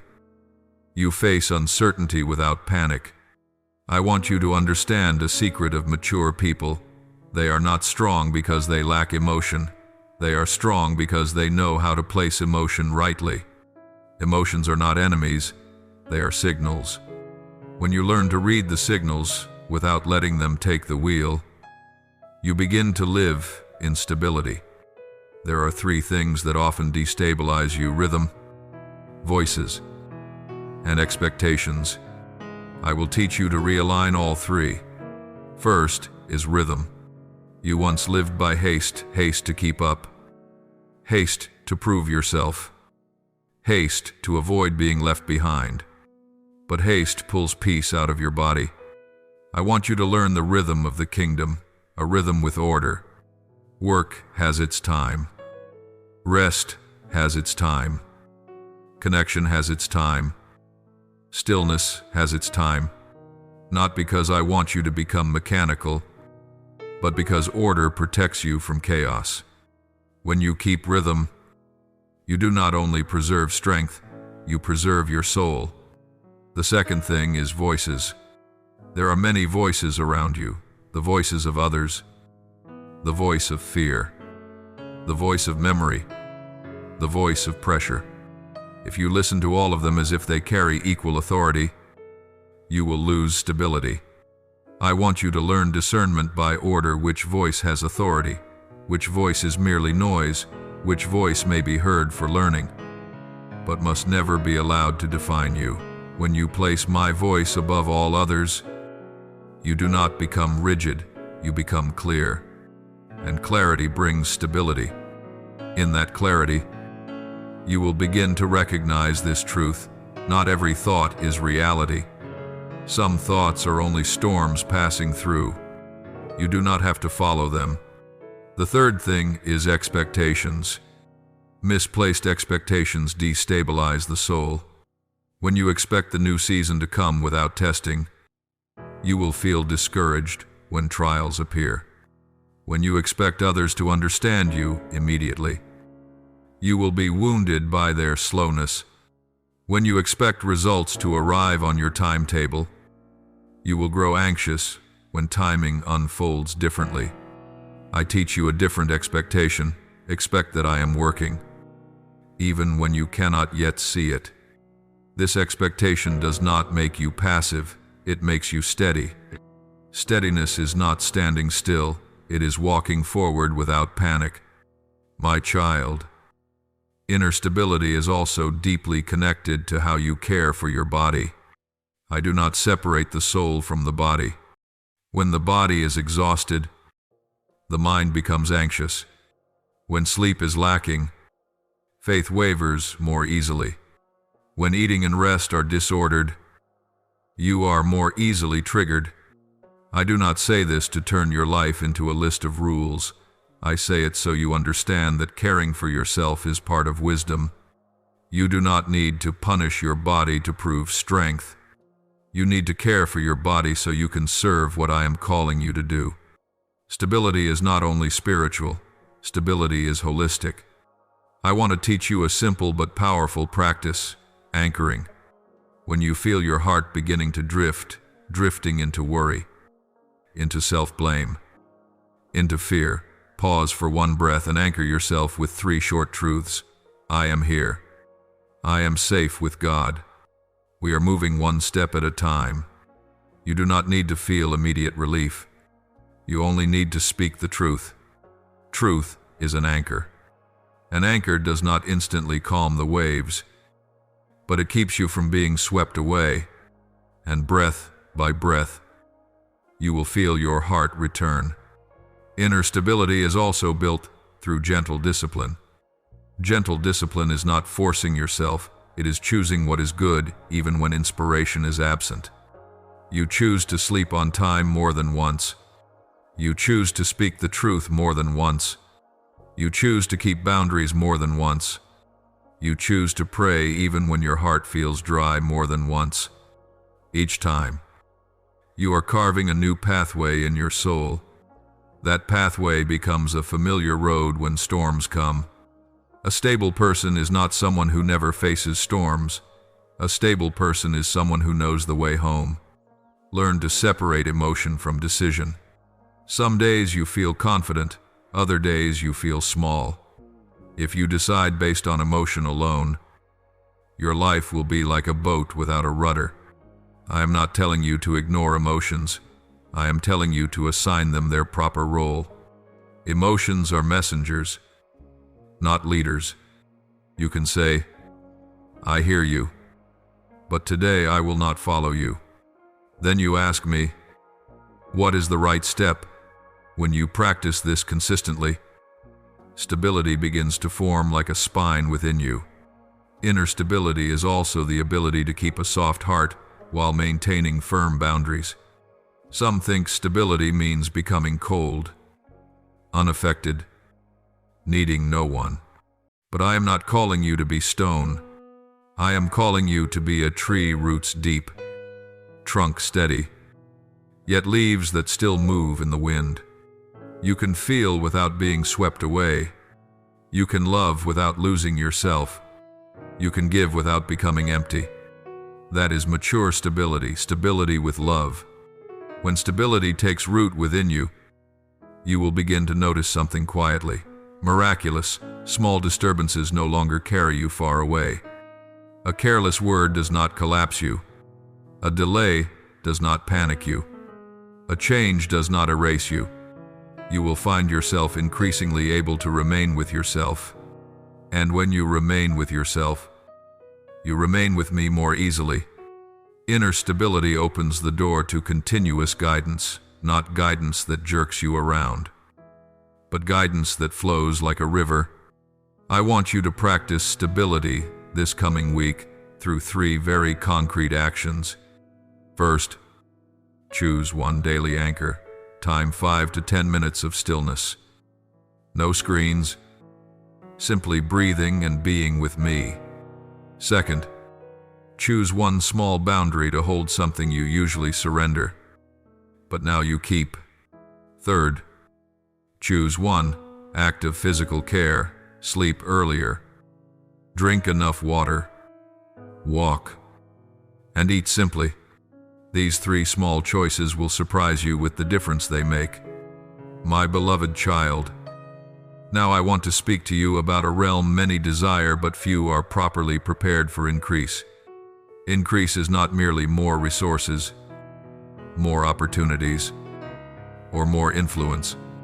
Increase is first the expansion of your capacity to carry without losing yourself. I do not give an increase to test you. I give an increase to complete what I have begun. And what I begin in you is always connected to life, not to exhaustion. Some believe an increase is a reward for effort. Others think it is a sign of special favor. I want you to understand more clearly. Increase is a responsibility entrusted to the mature. Maturity does not mean never failing. Maturity means knowing how to steward what is given. That is why, before I add, I teach you to keep. Keeping does not mean clutching in fear. It means placing what I give into order so it continues to bear fruit. When you learn to keep small things, your time, your words, your rhythm, you are learning to keep increasing in greater things. Increase often arrives quietly before it becomes visible. It comes as small but repeated opportunities, as right connections that are not yet loud, as good ideas that need refinement. If you only look for a loud increase, you may miss the true increase. I teach you to recognize the fragrance of increase that comes from me. It does not rush you. It does not require secrecy. And it does not ask you to compromise. Increase from me carries peace, even though it also carries responsibility. One great temptation when increase begins to approach is tying your worth to outcomes. You start to measure who you are by what you can produce. I do not condemn you for feeling this pull. I simply do not allow it to take root. Your value was established before you accomplished anything. When you hold on to this truth, you will steward increase without being ruled by it. You work diligently, but you do not worship your work. You achieve results, but you do not bow to results. You receive praise, but you do not live on praise. This is the freedom of one who is given much without being consumed by it. I want you to learn 3 pillars of stewarding increase from the very beginning. The first pillar is transparency. Transparency is not only with others, it is with yourself and with me. When you are clear about your motives, your limits, and what you are trading in exchange, increase does not become distorted. Transparency keeps light present. And where there is light, there is life. The second pillar is a sustainable rhythm. Increase will invite you to accelerate, but acceleration is not the same as going far. I invite you to keep the rhythm you have learned. Work has its hours. Rest has its hours. Connection has its hours. Stillness has its hours. A sustainable rhythm is your guardrail on a high bridge. Without guardrails, height becomes dangerous. With guardrails, height becomes vision. I want you to have vision, not accidents. The third pillar is generosity.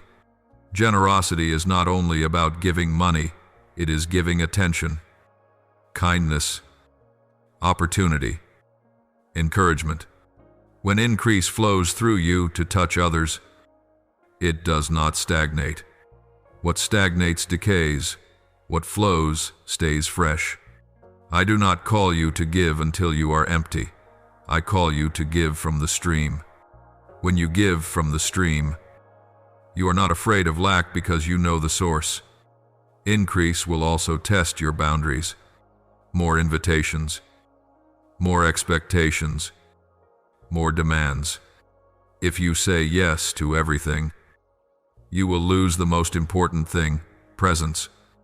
Remember this, not every invitation comes from me, even if it looks good. Discernment does not cause you to miss out. Discernment protects you. When you say no in the right place, you are saying yes to what matters more, and I stand behind those courageous no's to uphold you. There is one thing I especially want you to avoid when an increase arrives: forgetting the small days. Not to cling to nostalgia, but to keep humility alive. When you remember the small days, you remember the source. When you remember the source, pride cannot take root. When pride does not take root, you keep learning. And when you keep learning, I can entrust you with more. Humility does not pull you down. Humility lifts the ceiling. Understand this as well. Increase will expose what is still unhealed. If anything remains, Greater pressure reveals small cracks. I do not say this to frighten you. I say it so you can heal early and wisely. When you notice yourself becoming more irritable, more exhausted, more defensive, do not condemn yourself. Treat it as a signal, a need to adjust your rhythm, to ask for help, to return closer to me. The wise person does not force themselves through increase. The wise person adjusts so increase does not harm them. Sustainable increase always walks with wise stewardship. Stewardship is about order: what comes first, what comes later, what to keep, what to release, what to share, what to protect. Stewardship does not make you less spiritual. Stewardship is how you honor what I give. When you steward well, you are not driven by passing emotion. You decide from clarity, not from pressure. Some receive much, yet find no joy, because they are always afraid of losing it. I do not give an increase so you can live in fear.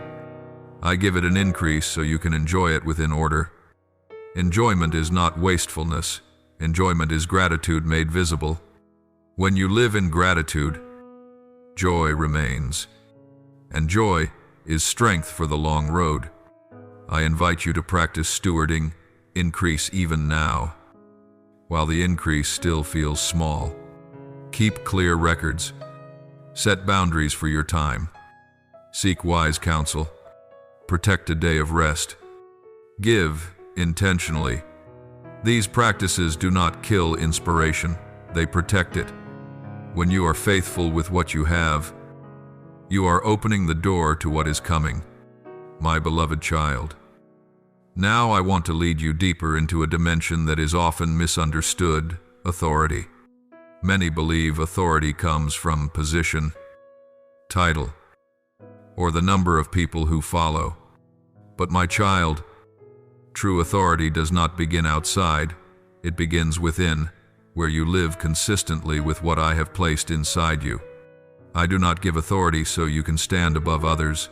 I give authority so you can lift others up without losing your soul. When influence is used to control, authority decays. When influence is used to uplift, authority grows. I have placed within you a quiet authority, an authority that carries the fragrance of peace, the framework of truth, and the rhythm of order. You will not always be understood, but you will always be guided by me. Your stewardship of authority will be tested by how you handle small power. Small power is when you have a voice in a meeting, a decision in a group, an advantage in a situation. That is where the heart is revealed. Do you use that power to protect your ego, or to protect what is right? Do you choose what is convenient for you, or what is fair for others? I do not wait until you stand on a large platform to observe you. I watch how you act in moments no one applauds. Faithfulness with small power becomes the foundation for great authority. There is a subtle temptation when influence increases, confusing authority with control. You begin to feel that you must hold every detail for things to be okay. But control suffocates life. I do not call you to control, I call you to lead. Leadership differs from control in this way. Leadership trusts that others are capable. Control believes that only you can do things right. When you lead, you delegate appropriately, set clear expectations, and allow others to learn even when they are not yet perfect. In doing so, you do not lose authority, you multiply authority. Mature authority always walks with proactive humility. Humility is not making yourself smaller. Humility is knowing where you stand before me and before others. You are willing to learn from those younger than you, willing to receive feedback, willing to say, I was wrong. Each time you do this, your authority does not diminish, it becomes trustworthy. People follow those they trust, not only those who are skilled, and trust is built by lived truth, not by image. Learn the boundaries of authority. Not every problem is yours to solve. Not every emotion is yours to carry. Not every outcome is yours to control. When you take on what belongs to others, you rob them of the chance to grow and exhaust yourself in the process. I do not call you to be a savior. I call you to be a steward, one who cares, orders wisely, and trusts me with what is beyond your control. When you keep proper boundaries, your authority becomes clean. Your stewardship of authority will be revealed in how you face conflict. The immature use power to silence conflict. The mature use power to illuminate it. You do not need to win arguments. You need to bring truth into the light with respect. You listen to understand, not to counterattack. You speak clearly without harshness. When you do this, you create a culture of safety where others dare to speak honestly, dare to correct themselves, dare to grow. That culture is the legacy of right authority. Ask yourself, am I doing this to be recognized or to serve? Motives do not need to be perfect. They need to be exposed to light. When you bring your motives into the light, I refine them. And when motives are refined, your influence becomes clean without manipulation, without bargaining, without demanding repayment. You will find yourself freer even as responsibility increases. The right authority is not afraid to share the spotlight. You rejoice when others succeed, because their success does not threaten your identity. You intentionally train, open doors, and prepare successors even before you leave your place. Those who cling to power do so out of fear of loss. Those who empower do so because they know the source. I am your source.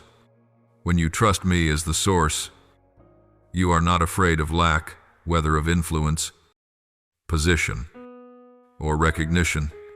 Consistency is being the same before the powerful and the small, in the light and in the dark, in praise and in criticism. Consistency does not make you rigid, it makes you trustworthy. People may not agree with you, but they know where you stand, and that clarity creates authority without display. I also warn you of a danger using authority to fill an inner void.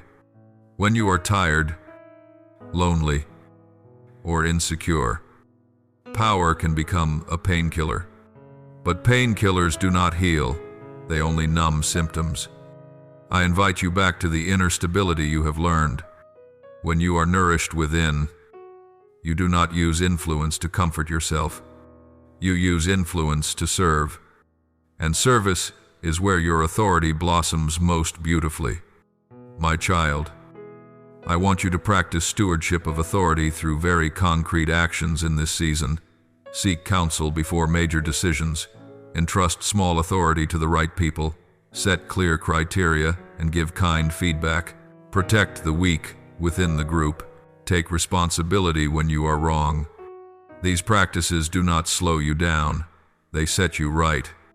And going right is always faster than going in circles. My beloved child, purity is not naivete. Purity is refinement. Naivete does not see danger. Purity sees clearly yet remains untainted. I do not bless you to test your soul. I bless you to reveal your soul. And I love your soul too much to let it be eroded by the very things I give. Increase carries a quiet pull, the pull of complacency. Complacency does not arrive as obvious pride.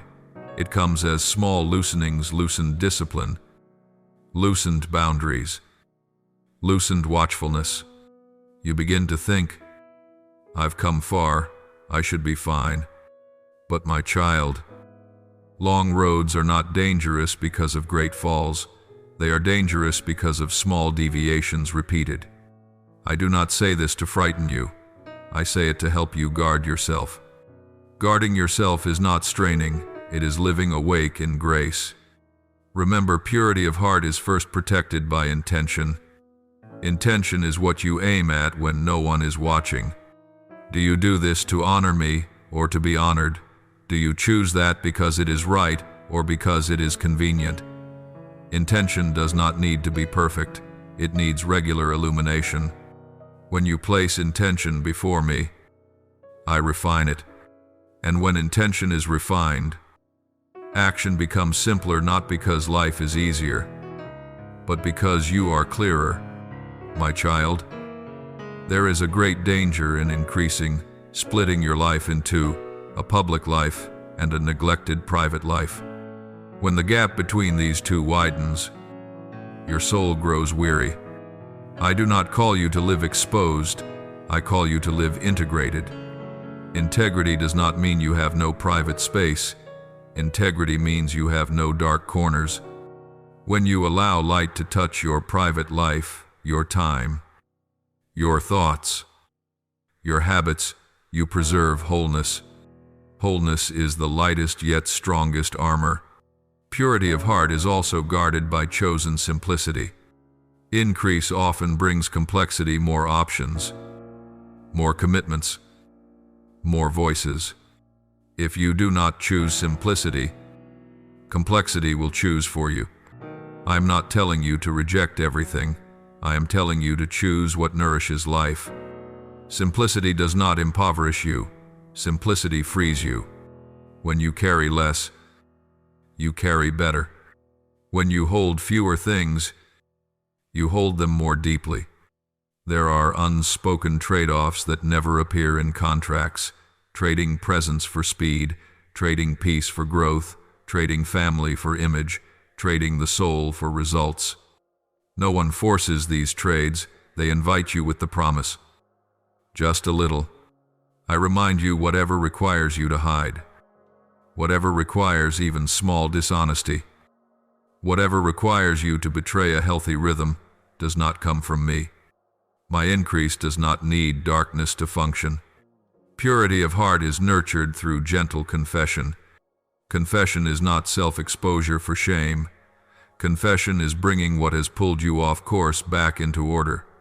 When you notice you are tired, off balance, or swept away, you do not hide, you return. Returning quickly is a sign of maturity. I do not count how many times you stumble. I see how quickly you come back.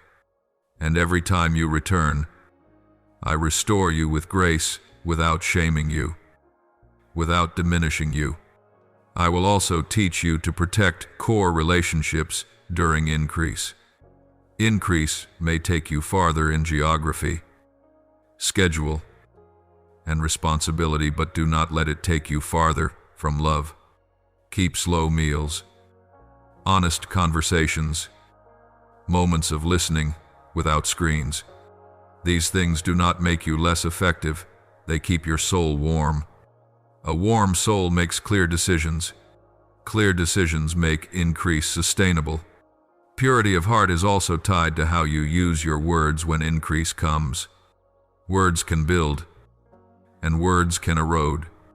When you begin to judge, mock, or boast, it is a signal that the soul is hungry for attention. I do not condemn you. I invite you to change the source of nourishment. When you bring your words back to truth, kindness, and restraint, you will feel lighter, and that lightness will allow you to walk the long road without becoming hardened. I want you to learn gentle reverence. Reverence is not fear. Reverence is refusing to treat things lightly. When you have walked with me for a long time, familiarity can quietly turn into carelessness. Keep reverence in the small things, the way you listen, the way you commit, the way you use influence. Reverence keeps the fruit from rotting on the inside, and sound fruit does not fear the wind. There is a very simple practice for guarding purity in the midst of increase and end-of-day review. Not to condemn yourself, but to restore order. You ask, what today drew me closer to you? What pulled me away?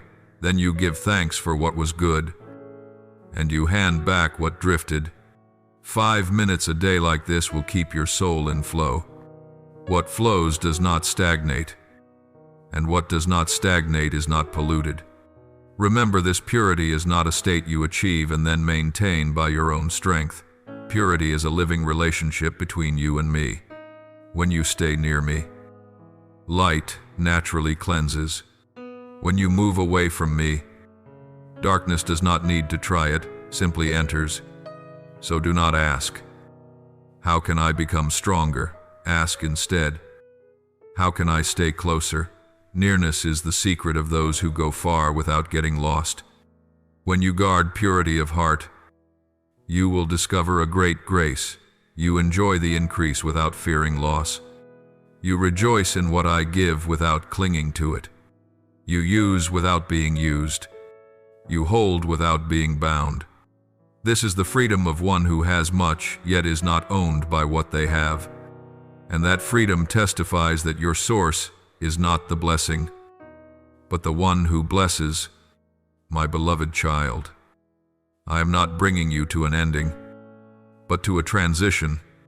Everything I have done in you, every layer of maturity you have walked through, every increase you now carry, none of it was designed to stop with you. Blessing is not a final resting place. Blessing is a flow. And now I am calling you to learn how to live as one who carries blessings in order to become a blessing to many. There is a subtle but crucial difference between one who is blessed and one who carries blessing. The one who is blessed rejoices in what they receive. The one who carries blessing understands the responsibility of what they hold. The one who is blessed asks, how will this serve my life? The one who carries the blessing asks, through whom will this flow? If it passes through me, I do not diminish the joy of being blessed. I expand the vision of the one who carries blessing. For when you carry blessing, your joy is deeper, no longer dependent on circumstances, no longer afraid of loss. Transition always comes with a shift of focus. Before, I taught you to stand firm, to heal, to build foundations, to guard purity. Now I teach you to look outward without losing what is inward. You do not leave your inner life behind to serve. You carry that inner life with you. Your presence, how you listen, how you decide, how you treat others, becomes a channel.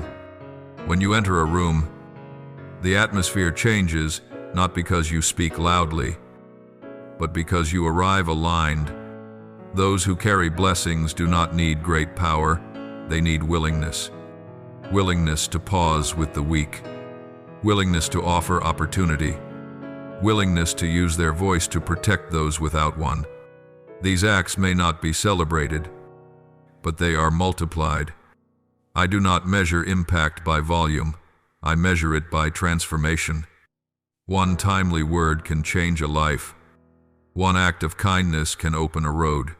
Remember this, you are not the source. You are the channel. A channel does not create water, it stays open. When you try to become the source, you grow dry. When you stay open by staying near me, by simple discipline, by humility, the flow continues. And that flow does not empty you, it fills you in the right way. Not everyone will stay with you forever. Not every role will always be yours. One who carries blessing is not afraid to prepare others to replace them. You sow into others skills, confidence, and space to grow. When they stand firm, you rejoice. When they surpass you, you celebrate. For their success is proof that you did not keep blessing yourself. There is a temptation in this season believing that impact must be big and fast. But I remind you of my way: small seed, good soil, sufficient time. Do not despise quiet impact. Do not abandon what is durable in pursuit of what is loud. I often place lasting works within steady rhythms, not dramatic peaks. Those who carry blessings learn patience with process, both their own and that of others. When you become a blessing to many, you will meet resistance, not because you are wrong, but because light exposes what is not yet ready. Do not be surprised. Do not harden. Keep your heart soft and your boundaries clear.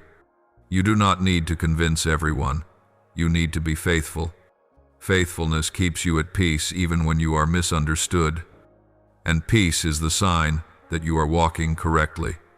Those who carry blessings also learn to steward their strength. You do not save the whole world. You serve the portion I entrust to you. When you are tired, you rest. When you need help, you ask. Rest does not reduce impact. Rest protects it. I do not need you exhausted to prove faithfulness. I need you to endure, so you can walk the long road. Let me speak of the joy of those who carry blessings. It is not the joy of control, nor the joy of immediate results. It is the joy of seeing someone's eyes light up, of watching hope return, of witnessing a community slowly heal. This joy is not loud, it is deep. And what is deep does not run dry easily. As you step into this transition, I place in you a simple reminder to carry each day. I come to bless. You enter meetings to bless. You enter family spaces to bless. You enter work to bless. Blessing does not always mean speaking big words. Blessing means being rightly present with truth, kindness, and courage. When you live this way, you do not have to chase impact. Impact finds you. I do not take away what I have given you. I expand its purpose. The skills you carry, the resources you steward, and the relationships you have built all belong within a story larger than yourself. You are not being asked to start over, but to realign, to let what already exists be oriented toward a deeper intention. And in every step of that realignment, I walk with you, not ahead of you to pressure you, not behind you to test you, but beside you to guide you. My beloved child, I invite you now into the realm of legacy. Legacy is not defined by what remains after you are gone, but by what begins to live when you are no longer present. It does not depend on recognition or names carved into stone. It depends on seeds placed quietly into good soil. Those seeds only take root when they are sown with love, patience, and a vision that stretches beyond the span of one lifetime. The world often measures legacy by assets accumulated, milestones achieved, or reputations preserved. But I measure it by people transformed by lives that stand stronger because you once stood with them, by choices of truth made because your life modeled it, by communities that learned to heal because you introduced rhythms of safety and care. These things do not fade with time, they multiply. And in their multiplication, I continue a story that reaches far beyond one life. Legacy begins when long-term intention quietly shapes short-term decisions.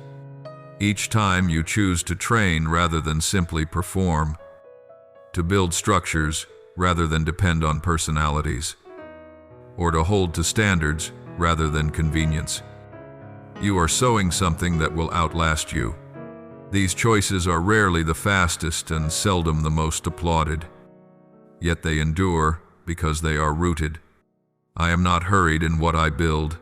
I am faithful, and I invite you to learn that same enduring rhythm, where depth matters more than speed and faithfulness more than visibility.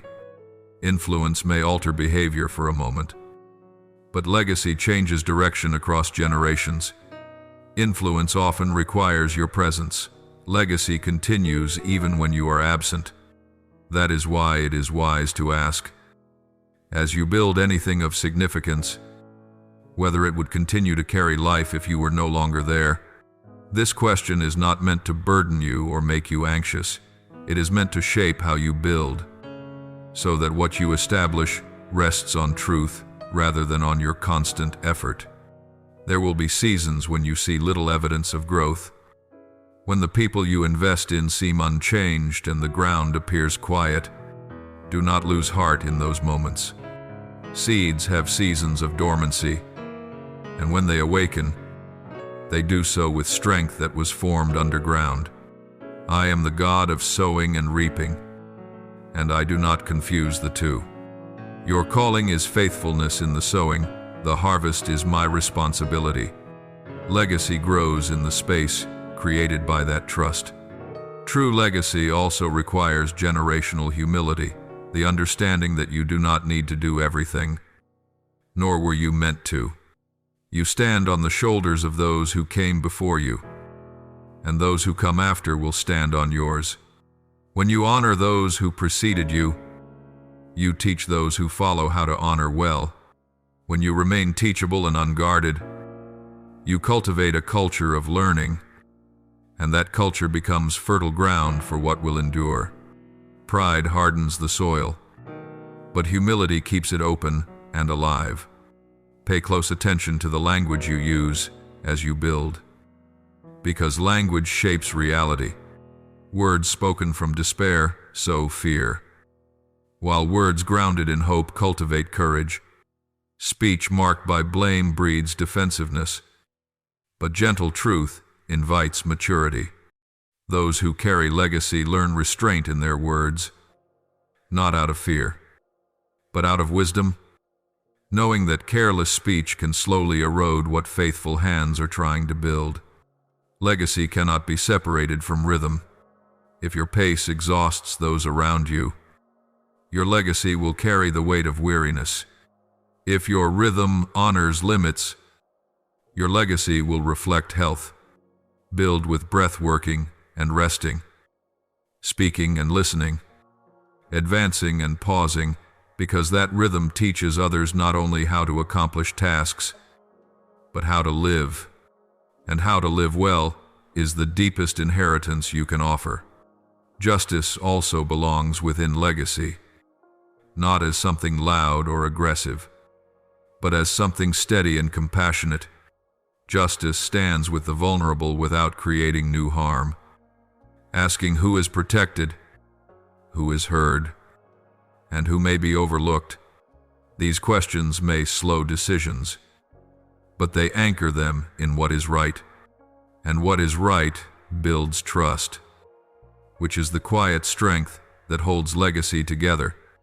Legacy grows as you remember and tell the story honestly, not to magnify yourself, but to transmit values.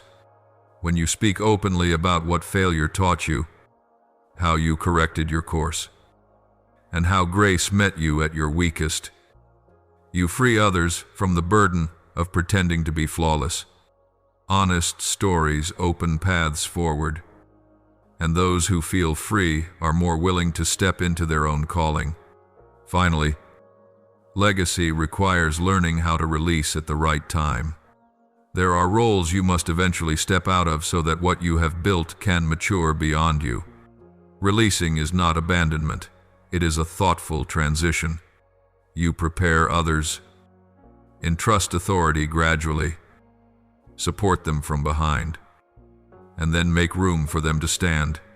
This kind of release does not diminish you, it aligns you. Legacy does not require you to remain at the center, it requires you to remain faithful. Legacy does not exempt you from an inner life. On the contrary, it requires a deeper one. As influence expands, pressure increases, and if your inner world is hollow, your outer world will grow loud and restless. But when your inner life is filled through nearness to me, what flows outward is calm. That calm becomes a stabilizing force, keeping what you build from drifting off course and preserving the integrity of the legacy entrusted to you. I want to give you a simple measure for legacy, one that reveals its true breadth. Do others grow without needing to become like you? If people must imitate you in order to succeed, the legacy is narrow. But if they are free to become fully themselves within shared values and truth, then the legacy is wide and alive. I delight in diversity held together by unity. and what I establish always leaves room for healthy difference to flourish. My beloved child, I am not urging you to run faster. I am inviting you to remain. Remaining in grace does not mean standing still, but walking steadily without forfeiting peace. You have learned to build foundations, to guard purity of heart, to carry blessing, and to sow legacy. What keeps all of this from cracking under weight is remaining in a living relationship with me. Remaining in a life-giving rhythm.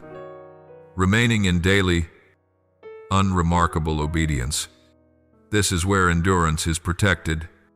Every season of transition brings noise, new invitations, new expectations, new pressures. In that noise, the greatest danger is not a dramatic failure, but a slow drifting away from presence, away from listening, away from the simplicity that once anchored you. I am not calling you to become more complex to keep up with the times. I am calling you to guard the flow. Your flow is close to me.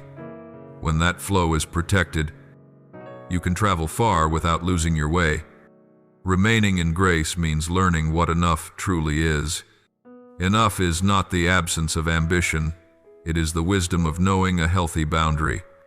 When you know enough, comparison loses its power over you.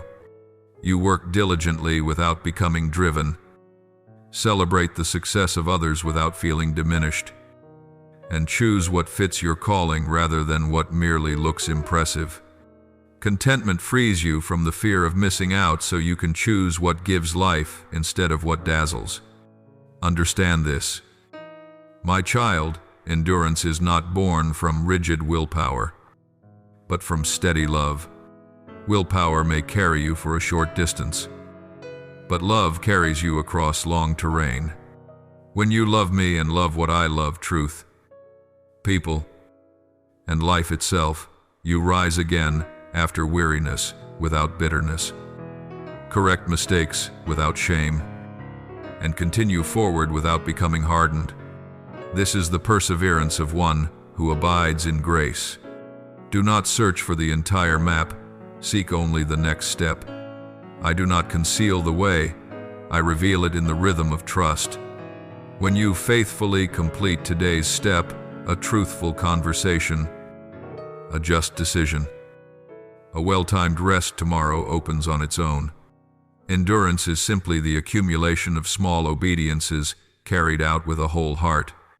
Remaining in grace also means learning to face fatigue in a healthy way. Weariness is not proof that you are on the wrong path. It is often proof that you have been walking faithfully. When fatigue comes, do not condemn yourself. Adjust. Adjust your schedule, your pace, your expectations. I do not praise exhaustion. I honor wisdom. Rest does not delay your calling. It preserves it. As you remain, you will learn to recognize my voice among many others. My voice is rarely urgent. It is clear and peaceful.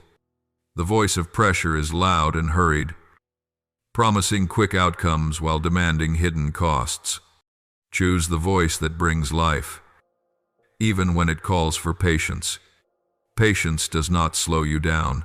It aligns you with the right time. Carry this reminder with you. In this season, do not shoulder the outcome alone. The outcome belongs to me. Your responsibility is faithfulness to the process. When you cling to results, anxiety grows. When you entrust them to me, peace settles in. That peace does not make you passive. It sharpens your discernment, helping you see clearly what to pursue and what to release. Remaining in grace also means practicing awake gratitude. Gratitude does not deny difficulty. It recognizes grace at work within difficulty. As you learn to notice small mercies, a faithful companion, a wise choice, a quiet evening, your inner life is nourished. A nourished soul endures. As this part of the journey draws to a close, I send you not with pressure, but with peace.